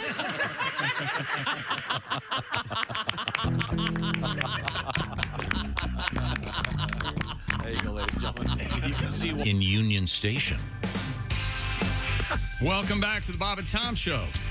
Christy Lee on vacation. That's Jess Hooker at the news desk. Hi. There's Pat Godwin in the performance room. Hey, chick. There's Josh Arnold at the I Hate Steven Singer sidekick chair. Chick. It's Ace Cosby. I'm full. We're all full of pizza. Willie and Kostaki out covering the Super Bowl for us. Look for their reports on all the Bob and Tom social. I'm Chick, and here's Tom. Coming up, we will be speaking with comedian Tim Cavanaugh in just a few minutes. We had a news story this morning about a bride. Do you remember this story, Jess? The bride was, I don't know, they were in a nice wedding, and she's saying her vows. Very serious moment in the ceremony. She was crying, in fact. Yeah, just weeping. She was crying. And then you know what happened? Yeah. She got pooped on. By a bird. Oh. Yeah, by a bird. Yeah, it's, there's a TikTok video that's gone viral since, and you can hear her on the video go, did I just get on? Oh, boy. Yeah. But the groom then cleans her off. He wipes her off. That's gross. Isn't that nice? No. Sure, he's in the hospital with some awful disease from the bird poop. But Oh, yeah, he's got avian flu, no doubt. Did he have like a handkerchief or something? I would hope so. He pulled out his pocket square and... Okay. Yeah. Ick. But we He have just the, used one of the vestments. we do have the audio. Excuse me, Padre. I'm surprised give considering me the how scarf. Considering how all my weddings, the marriages ended. I'm surprised none of them started that way. That's it stands to reason. Yeah. Yeah. A little bit of audio here. Oh, yeah, the crowd hated it. Oh, that's a shame. But I was asking Chick B if he'd ever been in a wedding other than one of his own, and the answer was no, negative. But Josh, you've been a best man and an usher, et cetera, et cetera. Yeah, groomsman, Oh, wait a minute. usher, I was best an man. usher. I was an usher. Yeah, I was an usher one time. That's part of the wedding party. Yeah. Okay. Ace, you ever been in a wedding party? I have not. I was an usher, but I was not welcome. No. How about, pallbearer? The old joke, always a pallbearer. I've never been a pallbearer either, but thanks for bringing it up. I've been a few times. Okay. But that reminded me, though, of when it comes to weddings, talking with Greg Hahn. Well, you'll see eventually he gets to when he was an usher. This is fascinating. I went to college. I was in the Marine Corps. I was in the Marines for a while. You were? Wow. Yeah. It was great. You get to yell and scream. They're doing an awesome job, aren't they? The Marine Corps? Oh, yeah. The best. My favorite. I loved it because you get to march all around everywhere you go. You're a greasy granny. I got a hole in a pant. I got a big behind. Like Frankenstein. I used to goof off. I used to only call lefts. Left. I'll get you home early. But the drill instructors were the best because they're insane. Marine Corps drill instructors. They're tough guys, and they scream and yell at you the whole time, and everything contradicts. It's like, come here, get back. Come here, get back. Get up here, get away from me. Sit down, suck it up. No good. Outstanding. Outstanding. That's their favorite word in the military. Outstanding. Today we're going to hit you in the head with a pipe. Outstanding. I came out of boot camp, I was a little bit wacky. I'm cool now, thank goodness. But when I came out, I was nuts. And it takes a while to adjust as a civilian world when you come out of boot camp because you're so fired up. When I came out that same week, my sister got married. She had me seat people at the wedding. I accepted the assignment, Outstanding. These people would come walking up to me in front of the church like, oh, you must be Patricia's brother. Sit down! I don't want to be your friend. Get your eyes off me. What is your major malfunction? 200 people showed up. I put them all in the same row. Tighten it up, tighten it up, tighten it up. We're not comfortable. Outstanding. It was excellent. It was outstanding, as a matter of fact. Greg Hahn, Marine, U.S. Marines. Thank you very much. We turn to the news desk with Jess Hooker sitting in for Christy Lee. What do you got? Texans have a unique treat at movie theater concession stands. Oh, yeah? Can you guess? Texas. Pulled pork. No. Brisket. No. Texas. I've never heard of this, but I think, Josh, you mentioned this once. I know that we had them here for a small period of time. Really? When I was a kid and we would go to the movie theater. They're pickles. Oh, yeah. Yeah. Huh. According to Southern Living, pickles are a normal concession stand snack in the Lone Star State. Though many Texans are surprised to find that the delicacy is nearly exclusive to their state. They didn't used to be. You're right, Jess. Yeah, no, we had them. Yeah, they were 100%. Yeah, decades ago, staff would retrieve pickles from a glass jar and serve them for 25 cents a piece. Is it on a stick? Yeah. No, just a... There were places you could get them on a stick, but in the movie theaters I saw, there was just a giant pickle, and they would almost put them in like those hot dog paper bag. sleeves. Yeah. Okay. Yeah. Huh. Oh, so you'd let it kind of come out the end and... Yeah. Yeah, exactly. That's unusual. Yeah, well, it says here today they are often served in individual bags with the option to have the juice drained. That's how they sell them at the gas station, if you've seen them at the gas You station. ever get a pickle at the gas station, Tom? You look like a pickle at the gas station type guy, actually, yeah. I would never get food at a gas station. Yeah, I can imagine. Yeah. Some patriots even ask for their pickles to be tossed in the popcorn. Ugh. Oh, okay. Give it a little dill flavor on the popcorn itself. Do the old popcorn trick? No, the pickle trick. Yes. Yeah. She reaches down in there and goes, "Wow, you sure have a lumpy." Oh, that's my dill pickle. I'm not going to touch that thing. It's full of scabs on it. Do you guys always get popcorn at the movies? Oh, yes. That's the only reason I go to them. Exclusive? Yes, yeah, just popcorn. Okay. Yep, just popcorn. What do you get? Sometimes there's a movie theater that that sounded really combative, didn't No, it? What right? do you get? No, I like popcorn. Candy? Yeah, usually like a Bunch of Crunch. Oh, yeah. Those are Nestle Crunches, but they're in little clusters. They're little clusters. Okay. There's those. Or Snow Caps. I like Snow Caps. Those are good. Yeah, I like anything that's not noisy. Have you ever been to those movie theaters that serve real food? I haven't. I don't like the idea of eating a whole meal while I'm watching a movie. I'll get hummus occasionally with a little bit of pita bread, but... Okay. Now, do you ever put anything in your popcorn? You mean like M&Ms? Yeah, a friend of mine always throws those Skittles dots No, in his popcorn. No, just now my he hands. Now we can get those little shards of popcorn really jammed up in there and glued in with the dots. The ones where you have to go to the dentist the next day. Oh, my they gosh. That's true. Take some special tools to get the popcorn out of your mouth. Now, coming up, we're going to talk with comedian Tim Cavanaugh. Speaking of comedy, Pat Godwin and Jeff Oskey from our show are going to be in Evansville, Indiana at the Simplicity Furniture Shop. They've got a special stage there for a special show coming up this Saturday night, right, Pat? Yep. It's going to be a lot of fun. It'll be a big show, and I hope you can go see it. What else have you got over there, Jess? Taco Bell is making a so-called big-ass Mexican pizza. What? For select fans in Arizona ahead of Super Bowl 57. Oh, well, I have to live vicariously through Willie and Kostaki. The new larger version of the popular Mexican pizza will be available to the Taco Bell Fire Tier Rewards members who were randomly selected in January. Do you belong to this? I don't, but I need to look into it. Yeah. Well, isn't this your favorite thing, the Mexican pizza? It is one of my... I don't understand this because Taco Bell did away with Mexican pizza. I'm assuming because it wasn't popular, and then it became its most popular item. They said that they got rid of it because of the cardboard waste that went along with it. I screamed, that can't be it, but who's to say why it really went away? But Josh subscribes to many restaurant correspondence through on his computer. Is that right? That's right. I get the Fresh Catch for the Red Lobster newsletter. That's right. Good. He loves Red Lobster. Yeah, I do. Yeah, well, that's fine. I have property on Cheddar Bay. Oh, you do? You own property in Cheddar Bay? That is fantastic. There's nothing else available. Right? I think it's smart. I think it's smart for these places to do seasonality kind of thing. It is. Yeah. Sure. It's fun. It's fun to have something that you can't get all the time. It's sort of like real life used to be.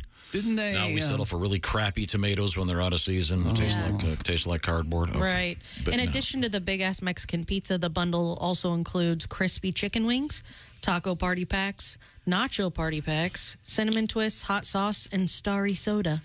Oh, yeah, we had the Starry. That's the new Sierra Mist. Crispy chicken wings at Taco Bell? That's what it says. Well, this is the special Super Bowl thing that I think is only available, I guess, in Arizona. Well, the chicken wings are back everywhere. Oh, okay. But for a limited time. Didn't McDonald's this time imply that the McRib's not coming back? They sure did, and we never really verified if they were serious or not. I think they just shoot up sales. They say that it's not coming back, so people will buy more. I always have one when it I do too. Yeah. And remember how we were advocating McDonald's brings back hot dogs? They had hot bratwurst. Yeah. I didn't know that. Absolutely. I'm a filet-o-fish man myself. Hey, we're getting into absolute favorites. Fish sandwich season, aren't we? Oh, yes. I'm a big fan. Didn't know there was fish sandwiches. Now, Catholic thing. coming up, we're going to talk with, speaking of Catholics, comedian Tim Cavanaugh used to teach at a Catholic school. And we'll find out what's going on with Tim. Mysteriously fired, wasn't he? No, he was not mysteriously fired. I thought there was something to do I hope with he's not listening. Volleyball team or something. Coming up, we have parrots in the news, so that means we have an excuse to play one of my favorite jokes of all time that involves a parrot. You need a parrot. We do? No, having a parrot is a big responsibility.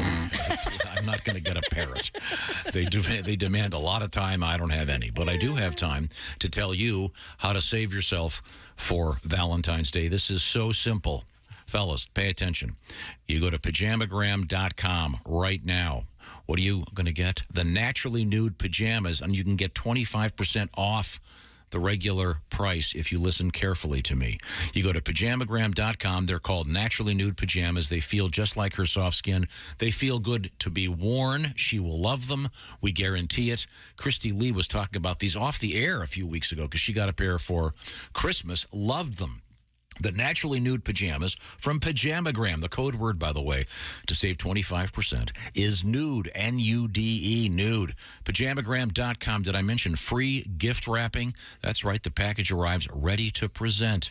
So the naturally nude pajamas, it's a great offer, a great deal, and 25% off with the code word nude. Here's what you do. You go to PajamaGram.com right now. You got to get on this today because where is it? Tuesday is Valentine's Day? Yes. You don't have a lot of time here. PajamaGram.com. Right now, the code word is nude, N-U-D-E. Save 25% when you order the naturally nude pajamas. Tell them the Bob and Tom Show sent you. Coming up, it will be comedian Tim Cavanaugh. This is the Bob and Tom Show.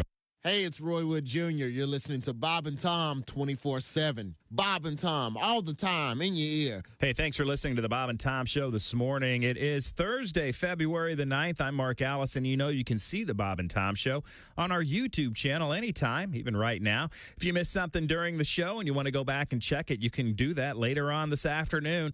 Our shows are up there on our YouTube channel, and you can rewatch them at any time. You can even watch it right now. Just go to YouTube and search the Bob and Tom Show. Next thing you know, you are watching the show. That's right, our YouTube channel. You are listening to Bob and Tom 24/7. Good morning. I'm Mark Allison with your Bob and Tom news headlines. Rescuers pulling more survivors from beneath the rubble of collapsed buildings, but hope starting to fade of finding more people alive after 3 days of a catastrophic earthquake and series of aftershocks that hit Turkey and Syria, killing more than 16,000. Emergency crews working through the night in the city of Antakya were able to pull a young girl from the ruins of a building and also rescued her father alive 2 hours later. President Erdogan is scheduled to travel Thursday to the quake provinces amid ongoing criticism that the government's response has been too slow. The Pentagon says the Chinese balloon shot down off the South Carolina coast was part of a large surveillance program China's been conducting for several years. The Pentagon press secretary says when similar balloons passed over U.S. territory on 4 occasions during the Trump and Biden administrations, the U.S. did not immediately identify them as Chinese surveillance balloons. It was only subsequent intelligence analysts that allowed the U.S. to confirm they were part of a Chinese spying effort and learn a lot more about the program. The spokesman, Brigadier General Pat Ryder, refused to provide any new details about those previous balloons on Wednesday. The Walt Disney Company says it will cut about 7,000 jobs as part of a significant transformation announced by CEO Bob Iger. The job cuts amount to about 3% of the entertainment giant's global workforce and were announced Wednesday after Disney reported quarterly results that topped Wall Street forecasts. And that's a look at your news headlines. More of the Bob and Tom Show coming up. Things you hear on the Bob and Tom Show. Got this new venture. It's called Say It to My Face. Oh. Swear to God. Cool. Hey, Josh, let's say someone talks smack about you on Facebook or Twitter. Sure. And the first thing you do is you'd call me, then I go to their house. And when they answer the door, I'll just yell, say it to my face. And then I'll jack them with a blood dart right to the larynx. And Christy, you and your ladies don't got to worry either, because I got you covered too. See, my friend Tasha and I are launching an all-female company called Oh, No, You Didn't. Swear to God. Well, it's hard to spell it on the radio, but in print, it's badass. It's all hymenated. Hymenated? Yep. So the next time some chick, calls another chick an obese whale when you post your porta potty selfie on Instagrams, just give me and Tasha a call. She'll go to that chick's house and slap the spit out of her while screaming, oh, no, you didn't.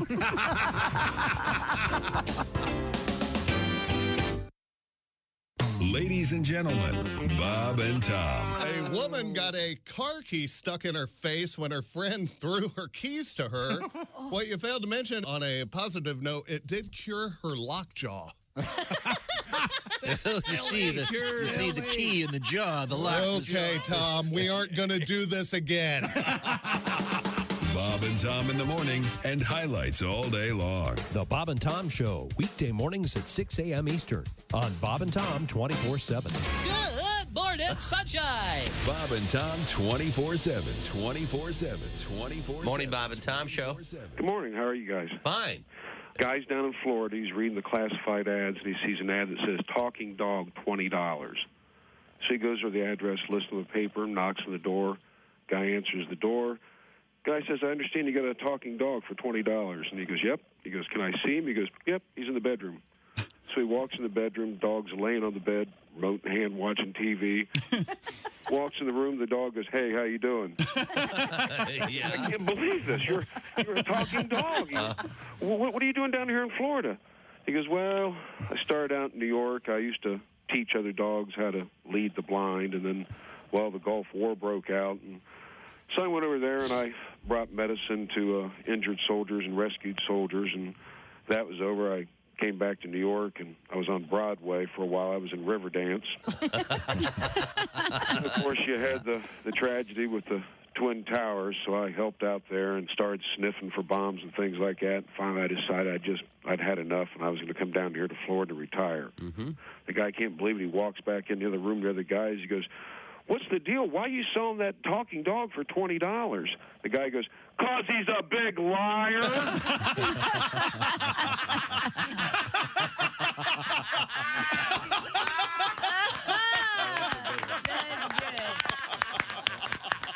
That's a good one. Bob and Tom 24/7. Not on air, online, all the time. Bob and Tom 24/7. Jeff Rothband is our guest. Jeff is a fine comedian. I actually had to do that once. What? Be a pallbearer. And that, Oh, my that's God. heavy. Yes, that's a it's heavy job. Yeah, I actually had to go to a funeral, and I was asked to be a pallbearer, and I always a pallbearer. Never the corpse. Thanks for listening to Bob and Tom. Hey, welcome back to the Bob and Tom Show. It's one of my favorite backgrounds right here. Walk-up music, whatever you want to call it. Bumper music. Bumper music? Rejoin. Rejoin. There's Bumper rejoin. Jess Hooker at the news desk. There's Pat Godwin in the performance room. Hello. There's Josh Arnold at the I Hate Steven Singer sidekick chair. I'm going to kiss Tom on the cheek sometime during this break. Make sure you're listening. Look at the... You're either the best actor since Olivier. You mean Larry? There's Ace Cosby. You're terrified. I'm Chick McGee, and I believe we're going to check in with the one, the only Tim Cavanaugh. Wow. It's Hey, you guys. Hi, Tim. I feel like I'm in the haunted house at Disney World and one of the floating heads. It's, what is it? What's his name? Ravenscroft? I'm looking at myself here, and it is disturbing. Oh, turn a light on in the back, you weirdo. You're like one of those. Where are you? Like one of those fluorescent fish, don't fall over. deep sea creatures. Oh, yeah, that's better. Anyway. There we go. My favorite Tim Cavanaugh story is bioluminescent. We were out on the road. I think we were only in a car together where you were driving once. I only let that happen once. You remember this, right? I know. It was not easy for you. And he said when I got into the car, I'm a horrible driver. And I said, you're a comedian. I'm sure you're a fine driver. He was not joking. He's a horrible driver. But when he goes into a convenience store out on the road, it is like Hugh Hefner at the mansion. They know him. They whisk him back. They've got special selections for him in the back. It's unbelievable. These are my people. Yeah. Old road dog like you. Oh, Mr. Cavanaugh, right this way, Mr. Cavanaugh. We have this fresh bananas in the back. Remember that? Yeah. Now, Mr. Cavanaugh is on his way to Bloomington, Illinois, where he will be at the Cackle Shack. All right. Which is right next door to the shop for women with big ankles, the Cankle Shack. They have socks, actually extra wides. Cackleberry is my favorite term for eggs. What? I didn't know that. I've never heard it, and I love it. Cackleberries. Sure. Yeah. I've heard of Cadbury eggs. Get a dozen cackleberries. Yeah. Is that a thing? I always heard it when I was a kid. I don't know if my dad came up with it or not. Love it. It was called a cackleberries. I also like Yardbird for chicken. Yeah. I've never heard Cackleberry. Did I mention that this Friday, it's Bloomington, Illinois at the Cackle Shack, and then on the 11th, Saturday, it's Mason City, Illinois at Mason City Limits with Mr. Cavanaugh. Tim, are you prepared to give us a little bit of birthday knowledge? I am.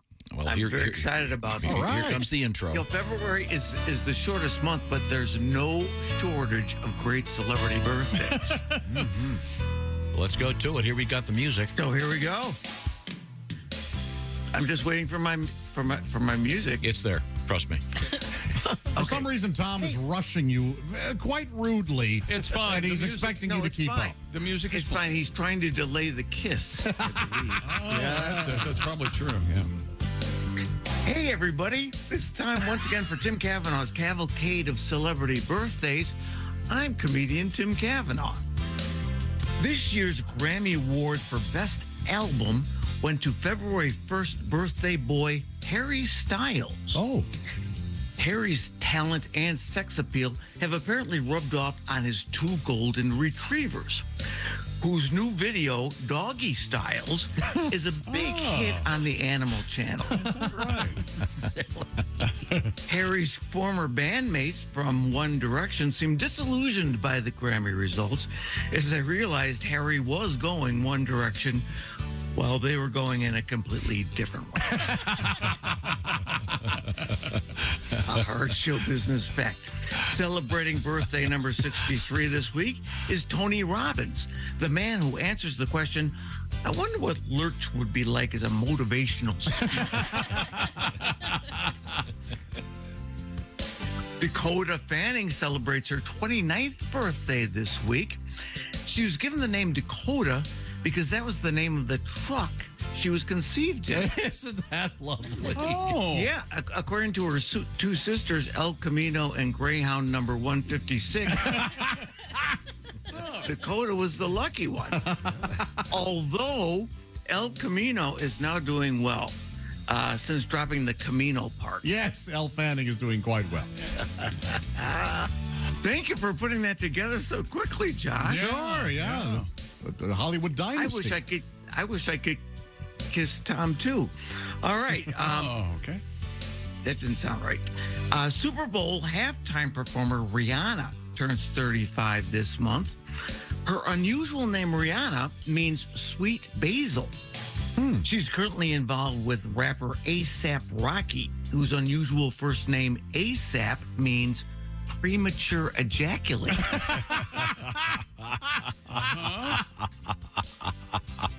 As soon as penetrated. Yeah, exactly. That's good. These are jokes on top of jokes. I love this. All right. Singer Fats Domino would have turned 95 this week. He was so popular back in the 50s that all the other singers got jealous and began copying him, starting with his name. They started giving themselves first names implying they were overweight, followed by a last name that was a playing piece from a children's game.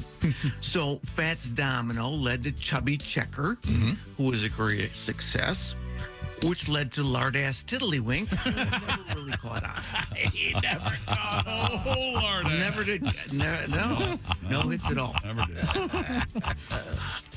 Born back in 1856 was Charles Straight, who invented the first pop-up toaster. Wow. I'm lucky enough to have the Haywood Banks in concert model in my kitchen. Oh, nice. I sure wish I'd written the song Toast right now.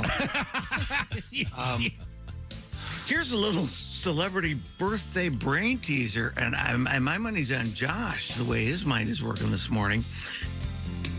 All right, here you go. If you take this rapper turned actor and mix him with lemonade, you'll get an Arnold Palmer. Oh, sure. Who am I talking about? Ice-T. Ice-T turned 65 this month. Wow. There you go. Wow. 65. That was very good, Tom. 65. You can see him in the new movie Old Jack City. Thank you very much. Soon he'll be on ice. Yeah. The old Eldridge Cleaver. Soul on ice. There anyone? Soul on ice. Yeah, Stokely Carmichael. 60 years ago. I think I'm gonna go on. Okay. Thank you. Probably best. Yeah. Celebrating birthday number 55 this month is singer China Phillips, 1/3 of the pop group Wilson Phillips.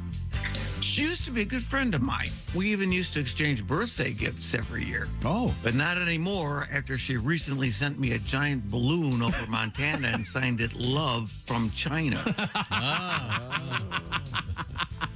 Is that right? China Phillips. Who's married to Billy Baldwin. Oh, really? Yeah. Whose brother-in-law is in trouble for... Will you behave? Born this week back in 1918 was Robert Wadlow. Oh, he was the world's tallest. You know who Robert Wadlow is. World's tallest man ever. Yeah. 83 years after his death, Wadlow still holds the record for being the world's tallest man, standing 8 feet 11 inches tall. Oh, my gosh. In 1989, he was the title character of a series of children's books called Where's Wadlow?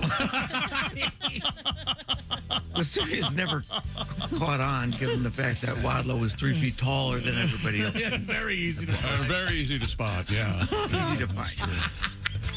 Turning 35 this week is relief pitcher Aroldis Chapman, who can throw a fastball at 105 miles an hour. Boy. To put that in perspective, Lance Armstrong, even using performance-enhancing drugs, can get his ball only up to 82 miles. One ball. Right. Just says the one test. Yes. Very good. Mercedes rule. BMWs are also nice. That's true. Mercedes rules turns 75 this month. Okay. Celebrating birthday number 70 is actress Jane Seymour. Now, I was thinking if Jane Seymour married Andy Dick, they'd be Andy and Jane Seymour Dick. That's exactly And they'd both be pleased. Yes. I think they would be. Yeah. I think they would be. I don't know which way. Okay, I'm not going there. I'm just going to keep going with the jokes that I got. Okay. Born back in 1819 was Christopher Latham Scholes, the inventor of the typewriter, a device that caused me nothing but heartache in my high school years. See, I had a crush on the girl who sat next to me in typing class, and I would always try to get her attention with my incredible typing prowess, which really turns women on. Jess, I think you know what I'm talking about there. Well, wouldn't you know, I was the one student in the class who got stuck with the typewriter with the spastic colon. Very hard to impress a girl when your equipment isn't working properly. I started to feel sorry for myself, but then I found out that the girl behind me was missing her period. That's a tough spot. High school, that can be really difficult. Yeah. You gotta, suddenly she got shipped away to a convent. Right, she went to live with her aunt. Yeah. Yeah, she did. She went and lived with her aunt. In Bloomington, Illinois, right next to the Cackle Shack. And then she got to see Tim Cavanaugh this Friday night. Is there more, Tim? That's up to you. I've got to restart the music. Ladies and gentlemen, let's get back to Tim Cavanaugh then. Okay, the music's back, Tim. Go ahead. All right, that's good because there's a couple good ones left and some not one. Oh, not good ones. Right. All right. Turning 82 this month is the legendary singer Smokey Robinson. Wow. 3 years ago, in an attempt to attract a younger audience, he legally changed his name to Vapey Robinson. Born 138 years ago this week was author A.A. Milne, whose books about Winnie the Pooh sold way better once he changed the name from Winnie the Fecal Matter. I can see how that. Yeah, Pooh's kind of a cute word. Yeah, you're right. I should have ended it before. Well, keep going. We're enjoying this. NBA legend Julius Irving, better known as Dr. J, turned 73 this week. I was a big fan of Dr. J's until he took my grandfather's gallbladder out. At the funeral, it dawned on me that he wasn't a real doctor after all.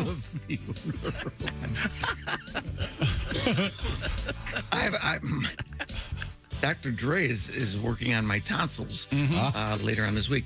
Oh, here's my favorite. The late Robert Kardashian, a lawyer on the dream team that helped get O.J. Simpson acquitted of murder, was born this month back in 1944. He's the father of Kim, Khloe, and Kourtney Kardashian. One day he walked into his daughter's bathroom and was horrified by what he saw. There on the rack next to the bathtub were his three daughters' monogrammed towels that spelled out KKK, which made him worry that maybe his daughters did not like black men.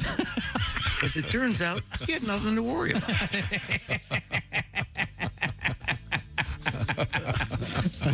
That's for Black History Month. All right. Do I play the outro yet? No. Okay, no. You got to let me know. By all means, do not do that. Okay. Let me wrap this up. Okay.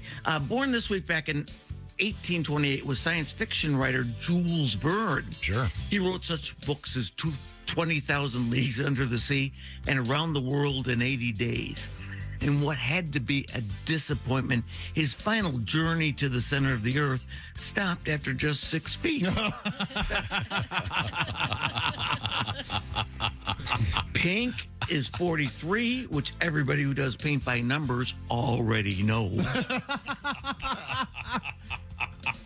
On a sad note, Peter Tork, the bass player for the Monkees, passed away just about a year ago. He would have been 81 this week. In his obituary, I learned something I didn't know before. In physics, Peter Tork is the amount of force a man exerts when twisting his penis. And coming up in next month's cavalcade, we'll celebrate the 96th birthday of singer Harry Belafonte as he turns 35,135 days old. Days old. Well, that wraps up another edition of Tim Cavanaugh's Cavalcade of Celebrity Birthdays. Yes, Till next time, remember, who needs a calendar when you got a Cavanaugh? Tim, thank you very much. Days old. Tim and his guitar on stage Friday night, Bloomington, Illinois at the Cackle Shack, and Saturday, Mason City, Illinois at the famous Mason City Limits. Thank you very much, Tim. Thanks, you guys. Thanks, Tim. Great seeing you. You're looking good. Great to see you. Okay. Thank you. And you're looking good, too. Get some daylight. It's okay. I'm trying. Believe me, I was tanning all day yesterday, but I'm in Chicago, so it doesn't really move. Okay. Now we have Jess Hooker at the news. I mean, anything we missed? Police in Canada are investigating a break-in at a bingo hall. Windsor police say a pair of suspects allegedly used a stolen excavator to break into the building. A 42-year-old Amherstburg man has since been arrested on charges of breaking and entering and theft of over $5,000. They knocked a gigantic hole in the wall. Wow. Huh. That's a risky move, man. Those old people get mad if you even joke during bingo, let alone try to steal their money. Right? Yeah, what a weird place to... I guess they must have known that there was cash in there. Sure. Yeah, it's probably one of those greedy grandsons. Oh. Yeah, the kid, I don't know, maybe. There was a robber, had a plan, and bingo was the motive. I died. I hope they, in prison, they'll enjoy 69. The dauber robber. I'm surprised you know what it's called, a dauber is. Yeah. Oh, yeah. I've said this before. If you're asked to call bingo, Oh, really? no jokes. Okay, got it. Yeah. Smokiest room I've ever been in my life. Oh, for sure. Yeah. Was a bingo parlor back in the day. I don't think they'd let the old folks do it anymore, but wow. That was one smoke-filled room. And you'd always have the lady that had 4 of the daubers, whatever, the cards and the whole thing going on. Oh, you always have to have more than one card. Oh, yeah. Pat, have you ever pulled balls at a bingo hall? No, I have not. Surprising. How about a bus station? I missed the joke, John. It's okay. There's a picture of this. These guys, there's a huge scaffolding where they put a giant hole in the side of the building. Oh, my God. That's crazy. Yeah, okay. Well, thank you very much, Jess. Now, do you want to tell me what's coming up next, Chick McGee? What's coming up next is we're going to have a look at today in history. And it's a very big day today, indeed. Pat, you know the big Beatles thing today. Yes, indeed. Yeah, I do. Exactly what I was going to refer to. And also, we're going to find out what we learned on today's show. Okay, good. Right now, I want to tell you that Valentine's Day is next Tuesday. So you are running out of time. Today is the thing to do. Right now, in fact, go to IHateStevensinger.com. Get her a real long-stemmed American Beauty rose dipped in pure 24-karat gold. This year, the color is called Periwinkle. It's kind of a blue, purpley violet. It's gorgeous, and it's, once again, a real rose dipped in real gold, 24-karat gold to be precise. They don't die. You're not going to get this. This thing is not going to wilt a week from now like real flowers. Check it out. Once again, IHateStevensinger.com. And once again, it's got Steven's famous guarantee and, of course, fast and free shipping. Get the order in today before 2 o'clock Eastern time, and it is out the door. They start at just $59. They ran out of them last year. Once again, I would get this done today. They can't guarantee delivery if you do it after tomorrow at 2 o'clock Eastern time. So get it done right now. It's an exclusive from Steven Singer Jewelers. Don't forget. Bracelets, necklaces, earrings. That's what Steven specializes in. Real jewelers, real roses. And, of course, he's got things like real diamonds. All this for your real love. Once again, these are dipped in real gold. IHateStevensinger.com is the place. Tell them the Bob and Tom Show sent you. Coming up, it's time to educate you. This is the Bob and Tom Show. Thanks for listening to the Bob and Tom Show this morning. Catch any part of the show you missed later today on our YouTube channel.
Things you hear on the Bob and Tom Show. Hi, I'm Morty Gleckman for Casket Carnival. It's a Casket Carnival. You won't lose your shirt. It's a Casket Carnival. When we shovel on the dirt, we'll make sure you really save before we stick you in the grave. We won't steal from you. Casket Carnival. We've got lots of games and prizes, and since many of our coffins are scratch and dent, or gently used models, we pass the savings on to you at Casket Carnival. And don't forget to say hello to our lovable mascot, Embalmo the Clown. Hey, yeah, there. Thanks for coming to the Casket Carnival. You're really gonna dig our prices there. Don't forget to ask about our layaway plan, huh? Hey, geez, what's wrong with these people? I'm dying up here, huh? At the cremation station, we want to earn your business. You know, sometimes I wish I were dead. Bob and Tom. 5, 4, 3, 2, 1.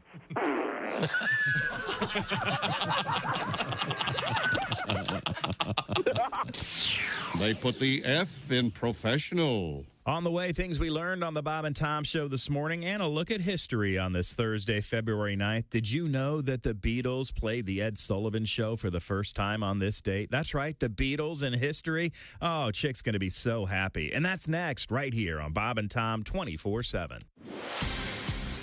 I'm Chick McGee with your Bob and Tom Sports Update. Phoenix Suns have acquired 13-time All-Star Kevin Durant from the Brooklyn Nets, and the Los Angeles Lakers traded Russell Westbrook to Utah and reacquiring guard D'Angelo Russell from Minnesota in a 3-team, 8-player deal. And this year's Super Bowl features a rare matchup of the NFL's top 2 teams from the regular season, the Eagles and the Chiefs, the league's only 14-game winners. The Eagles still a 1.5-point favorite. NBA action last night. Kyrie Irving makes his debut for the Dallas Mavericks, leading them to a win over the Clippers, 110-104. Kyrie had 24. Also winning Cleveland, Washington, Toronto, Boston, Miami, Sacramento, Minnesota, and Portland. Top 25 college basketball. Houston wins. Number 3, Alabama over Florida. Vanderbilt upset number 6, Tennessee. West Virginia over number 11, Iowa State. Also winning in the top 25, Baylor, Providence, Creighton, and San Diego State. And just 2 games in the NHL yesterday. The Rangers beat Vancouver and Dallas over Minnesota. I'm Chick McGee, and that's your Bob and Tom Sports Update. Hey, Shooter, it's Kenny Tarmac. Hey, we just landed. I'm an ORD, just got in from TPA through ATL. And hey, guess what else just landed? The Bob and Tom app. I know. Now, thanks to the Bob and Tom app, even if I have to go all the way from Foxtrot 20 down to Alpha 4, I can still listen live, see their videos, find an affiliate station, use the alarm, and even send a message. This is Kenny Tarmac signing off and reminding you, everything I touch turns to sold. Hi, this is Dr. Will Miller, and you're listening to Bob and Tom 24/7. It's the most outrageous video ever because it features real girls. And not just any real girls, but real girls on video going, woo! Oh, yeah, just the way you love them. Real girls on video going, woo! All kinds of real girls on video going, woo! All across America. Real girls on video going, woo! Features real girls. And each copy of Real Girls on Video Going features a group of loser drunk guys going, yeah! That's right. You get Real Girls on Video Going and loser drunk guys going, yeah! And hey, act now and you'll receive at half price Real Girls on Video Going. That's Real Girls on Video Going. And the bonus tape, Real Girls on Video Going, and the drunk loser guys going. But wait, order now, and Frigaball Video will throw in Real Girls on Video Going, and that's Real Girls on Video Going, Real Girls on Video Going, and Real Girls on Video Going, and all complete with loser drunk guys going, yeah! Order now!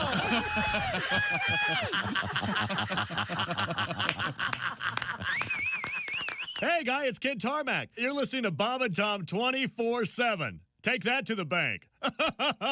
24/7. I know. Kiwi Rogers is our guest. Kiwi, having just met you, I can guess you're obviously an athlete. Yeah, I work out a little bit. They have the whole thing where you pump weights and all that stuff. Yeah. You gotta have that cardiovascular, man. Mm-hmm. I was playing basketball the other day. They made me guard the worst dude on the other teams. It was a fat dude wearing thongs. Man. You know, standing on the court smoking a cigarette. You know I was in bad shape.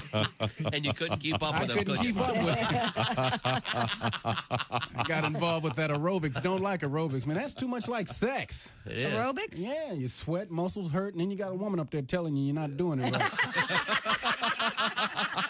My most recent marriage was a disaster. It made the wreck of the Edmonds Fitzgerald look like a fender bender. Wow. Sorry to hear that. Hello. And you remember Lord's famous line about gun control, more or less. Yes. The relationship taught me a lot. It taught me they won't sell you a handgun if you're crying. Hi, man. This is Donnie Biker. Calm. Hey, welcome back to the Bob and Tom Show. Yes, you nailed that one. There's Jess Hooker at the news desk. Hi. Christy Lee on vacation. There's Pat Godwin in the performance room. Hello. There's Josh Arnold, the I Hate Steven Singer sidekick chair. I got sand in my crack. There's Ace Cosby. And we finally got him on board. Willie and Kostaki at the Super Bowl. And now here's Tom, and I think a history lesson's coming up, right? A history lesson is coming up, but before we get to that, I promised a bonus Ace Cosby joke of the day. Ladies and gentlemen, is the man ready? Who's that sexy man with a deep voice? Ace Cosby, here he is with his joke of the day. Sadly, the anniversary of the passing of Meatloaf is coming up. So I just thought I'd go buy some CDs. Got Bat Out of Hell, Bat Out of Hell 2, but I couldn't find Volume 3, so I asked the clerk, and he said, 2 out of 3 ain't bad. That was Ace Cosby's joke of the day. Okay, hang on. That is just a sentence. There's nothing about that. It's okay. It's a referential to Meatloaf. As a huge mystery. Meatloaf Have to keep these to one a day. I love Meatloaf. You're ruining the special. I got plenty. Yes. Yeah. Oh, we know. Right now, it is time for our history lesson. February 9. Today in history. Now, are you a February or a February guy? Which do you do? You drop the R. You drop the R, February. Aren't you supposed to? February. No, you're supposed to say February, I believe. All of the letters are supposed to be pronounced. Really, like in pneumonia? No, that's a different thing, you giant dick. Like in tonsillitis? Like the G in giant? Like in tonsillitis. Don't you love hitting him when he's down? Let's see. Yeah, she does. 1942. Daylight saving. And I always thought it was daylight savings. Apparently, there's no S on savings at the end. No, there is a savings because we're saving. No, but it's daylight saving time, not daylight savings time. What about it? Wait a minute. It was instituted during World War II, 1942.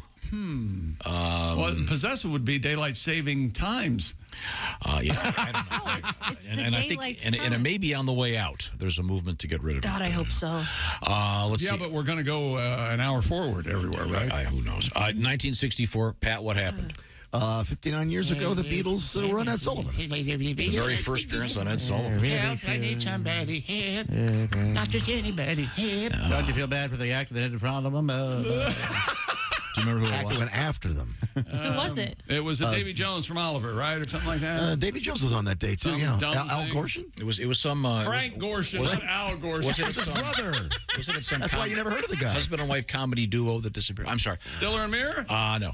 1995, Riverdance opened for the first time with Mr. Michael Flatley. Let me tell you something. The first time I saw a Riverdance commercial on my TV, I thought that stuff was amazing. It is. I thought it was truly amazing. You know what we're talking about, Jess? Their arms are kind of glued to their sides. Yeah. The idea is they can dance without moving their arms so they don't spill their drinks. Yeah.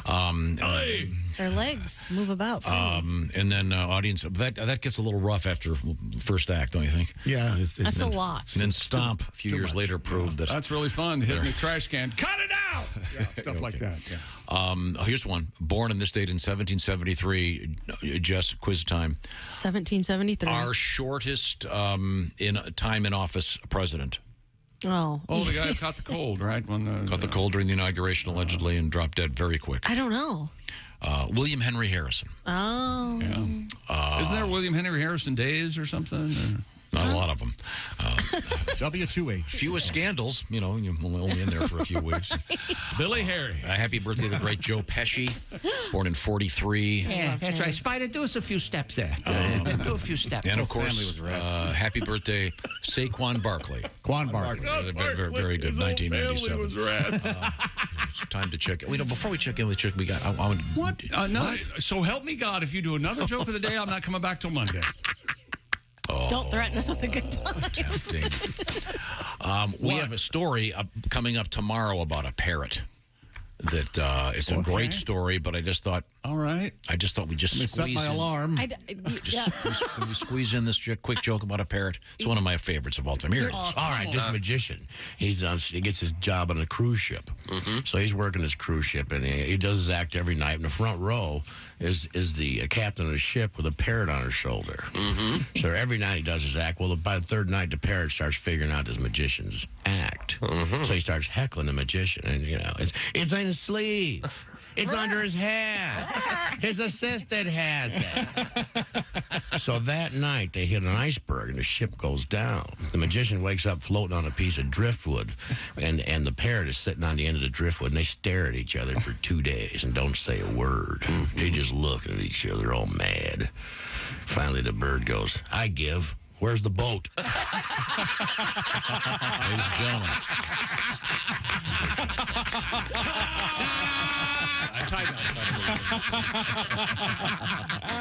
What did we learn in today's show?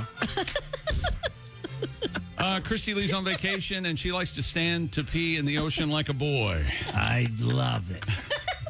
Look at me with my wang. I announced to the families. She got in trouble. My lady wang. You like my lady wang? She was peeing in the pool and got in trouble because she was in the diving We talked pool. about vaginal gummies from Kourtney Kardashian. And don't get them, ladies. You don't need them. Unless you smell bad or taste bad. A bride got pooped on at her wedding. She did. By the officiant. No, it was a bird. We asked Pat Godwin to do some of his original, actual straight-ahead music. That went over well. Tom asked him, do you need to rehearse? And Pat replied, I don't need to look nothing up. So there you go. And Pat sang one line, and Tom said, meaningless. What was that first line? You're my golden inspiration. No, the seed in Throw the the stones. seed amongst the stones. You're the seed amongst the Throw the stones. seed among the stone. Do you have another one we can try tomorrow? Maybe it's better. I have tons. Okay. Many. I have them all memorized. Okay. The black cop on Dukes of Hazzard was Al Jackson's favorite character. He was named Sheriff Little. He was in 13 episodes. Oh, I didn't know. Okay. Remember, kids, if you forget anything else from today's show, don't forget that do not shove a golf ball up your beehole. Evidently, a teenager had to go to the hospital and a lot of laxatives. He's okay now. That's a suction, guys. Don't do that. Did you read the whole? They tried using essentially I did read the whole story. A suction device. And then they couldn't get it. No, so they had to use explosives. Yeah, well, that's really up there. Anybody got a 10-inch fuse and an M80? We'll show this kid. Do you think one of the doctors said that? Boy, that's really in there. Wow. I haven't seen one this deep since John Daly got drunk. I do have a new Christy Lee voice. We'll see how far it goes when she comes back. She's on vacation. I'm glad you're having fun, Christy. That's terrific. That's exactly. Having a blast. Donnie Irish turns 80 on February 28th.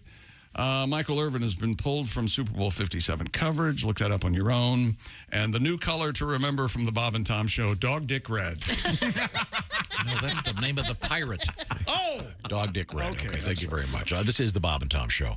Hey, thanks for listening to the Bob and Tom Show this morning. Get a look at today's show on our YouTube channel.